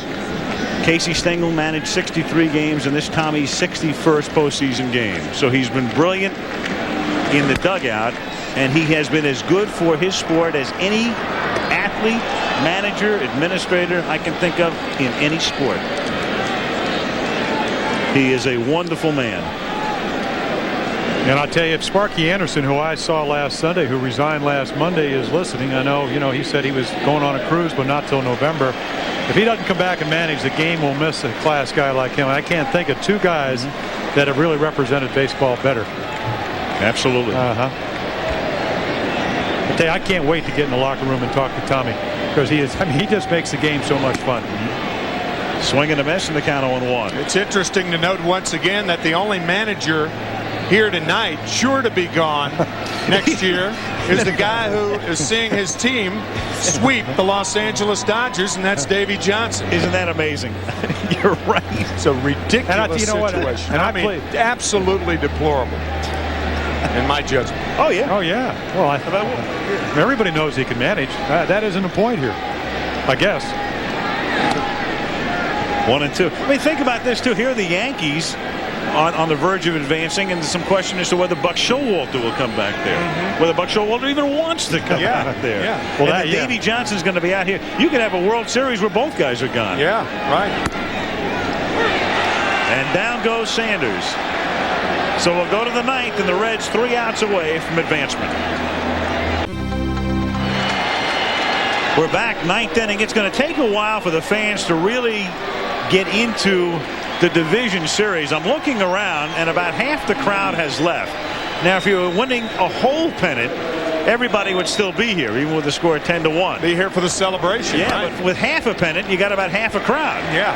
And when you look around Riverfront Stadium, there are empty seats all over the joint right now. And probably half a celebration coming up. That's right. As Roberto Kelly fouls it back. It'd be a perfect time for champagne and splits. Well, the Rockies won. Yeah, the Mariners won. So each of those series goes on. And the Indians win. So the Indians are advancing in the American League. So this series will be over. And the 2 Ohio teams will go on to the League Championship Series. And then tomorrow in your region, you will see either Braves against the Rockies or the Mariners against the Yankees. I can't even say check your local listings, because half the papers have gone to bed already.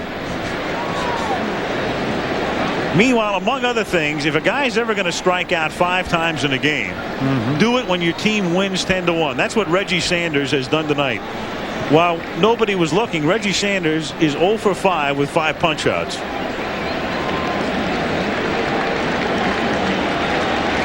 But he has some select company. With Brantley on the mound trying to close Kelly out, a guy named George Pipgrass, who was a Yankee pitcher in the 1932 World Series, fanned 5 times in a game. And that's looped into left field, and it is a base hit. It is short hop by Jerome Walton. Single for Kelly. Our MCI proof positive replay this evening is relatively easy. Actually, the 2 replays on Wednesday night in the 7th inning, that brilliant play by Benito Santiago, and the MCI proof positive replay tonight.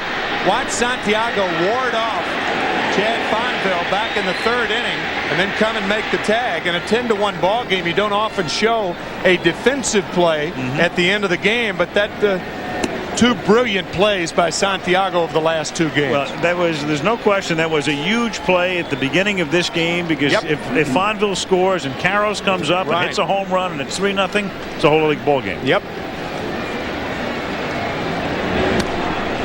Foul back. 0-2 the count. And again, our notes from Steve Hurt, I mean, it tells us that if you score the first run in the National League, that usually you win 64% of the time. The Dodgers do it over 75% of the time. So a young ball club maybe being on top by 1 run, which would have happened back in the 3rd, made a difference. Dave Hansen, the pinch hitter, lines one into center field for a base hit. So runners at first and second. The Reds going with their closer, Jeff Brantley, and the reason is they're going to win the game, and Brantley is going to be off until next Tuesday, so an opportunity to get some work in for him. Tonight's game is being brought to you by Burger King, where you can get your burger's worth. MetLife, get Met It Pays, and the makers of Advil.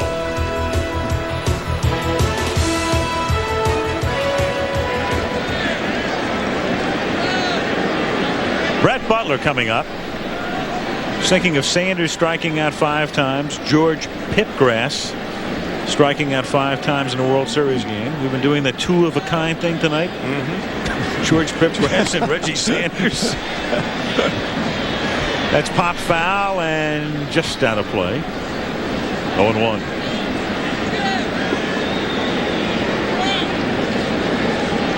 Mentioned Tim Wallach. We've mentioned Tommy Lasorda. You mentioned earlier in the game Brett Butler. Chance that a good chance that the Dodgers will not sign him again. Right. Not with Todd Hollingsworth, their center fielder of the future. Matter of fact, that's why they traded for Butler, because Hollingsworth went down. Lifted to left field. Walton coasts over. 1 away. Well, this is a very strange setting. I must say, all things considered, when you think about. You had the residue of the strike and a lot of empty seats in L.A. the other night for a couple of reasons. The division series, a new thing, Yom Kippur, the O.J. distraction, and all of that stuff, and a lot of empty seats. And here we are in Cincinnati, the Reds on the verge of winning a series, and there can't be 20,000 people in this ballpark right now.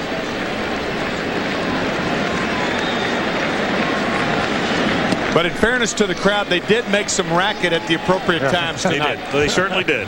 Did we get the attendance? I did not see the attendance tonight. Because Jim Bowden saying attendance down about 4,000 a game this year, even though they had a marvelous year. 85 wins. 1-1.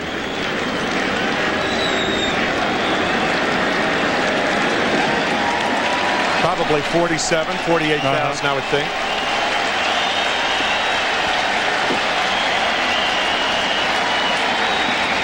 One and one on Gwynn. In the 9th inning with 2 on and 1 out, and Gwynn fouls it away. And the count 1-2.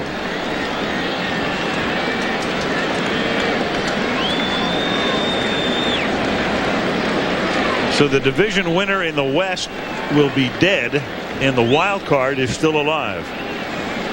Rockies in Game 4 tomorrow against the Braves.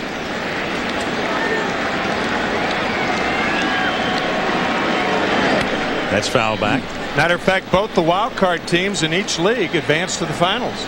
Yankees and the Rockies are advanced to the fourth game. Yeah, advanced to the fourth game. Still alive. Yeah. Yep.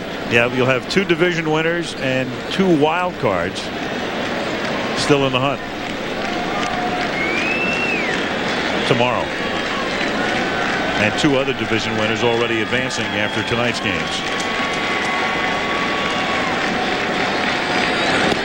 And Gwynn has gone on strike. So 1 out to go. And Mike Piazza will come up. And now what remains of the crowd rises as one.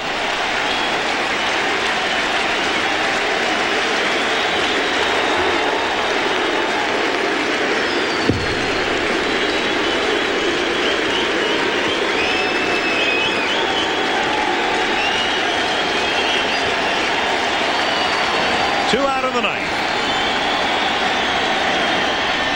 0-1.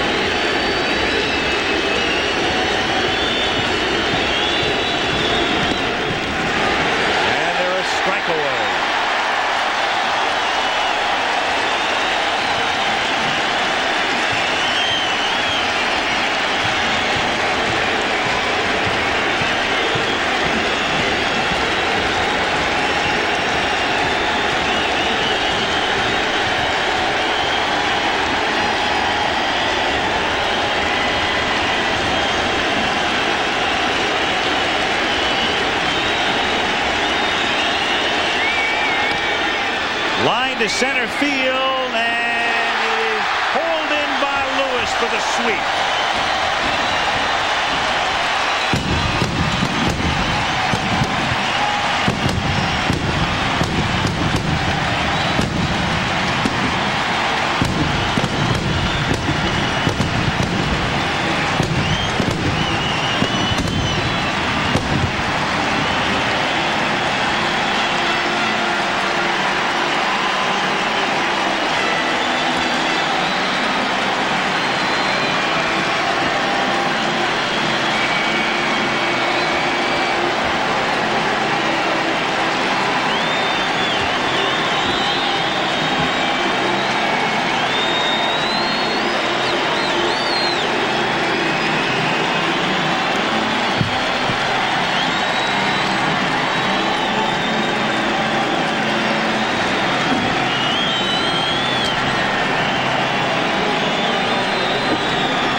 Stretch.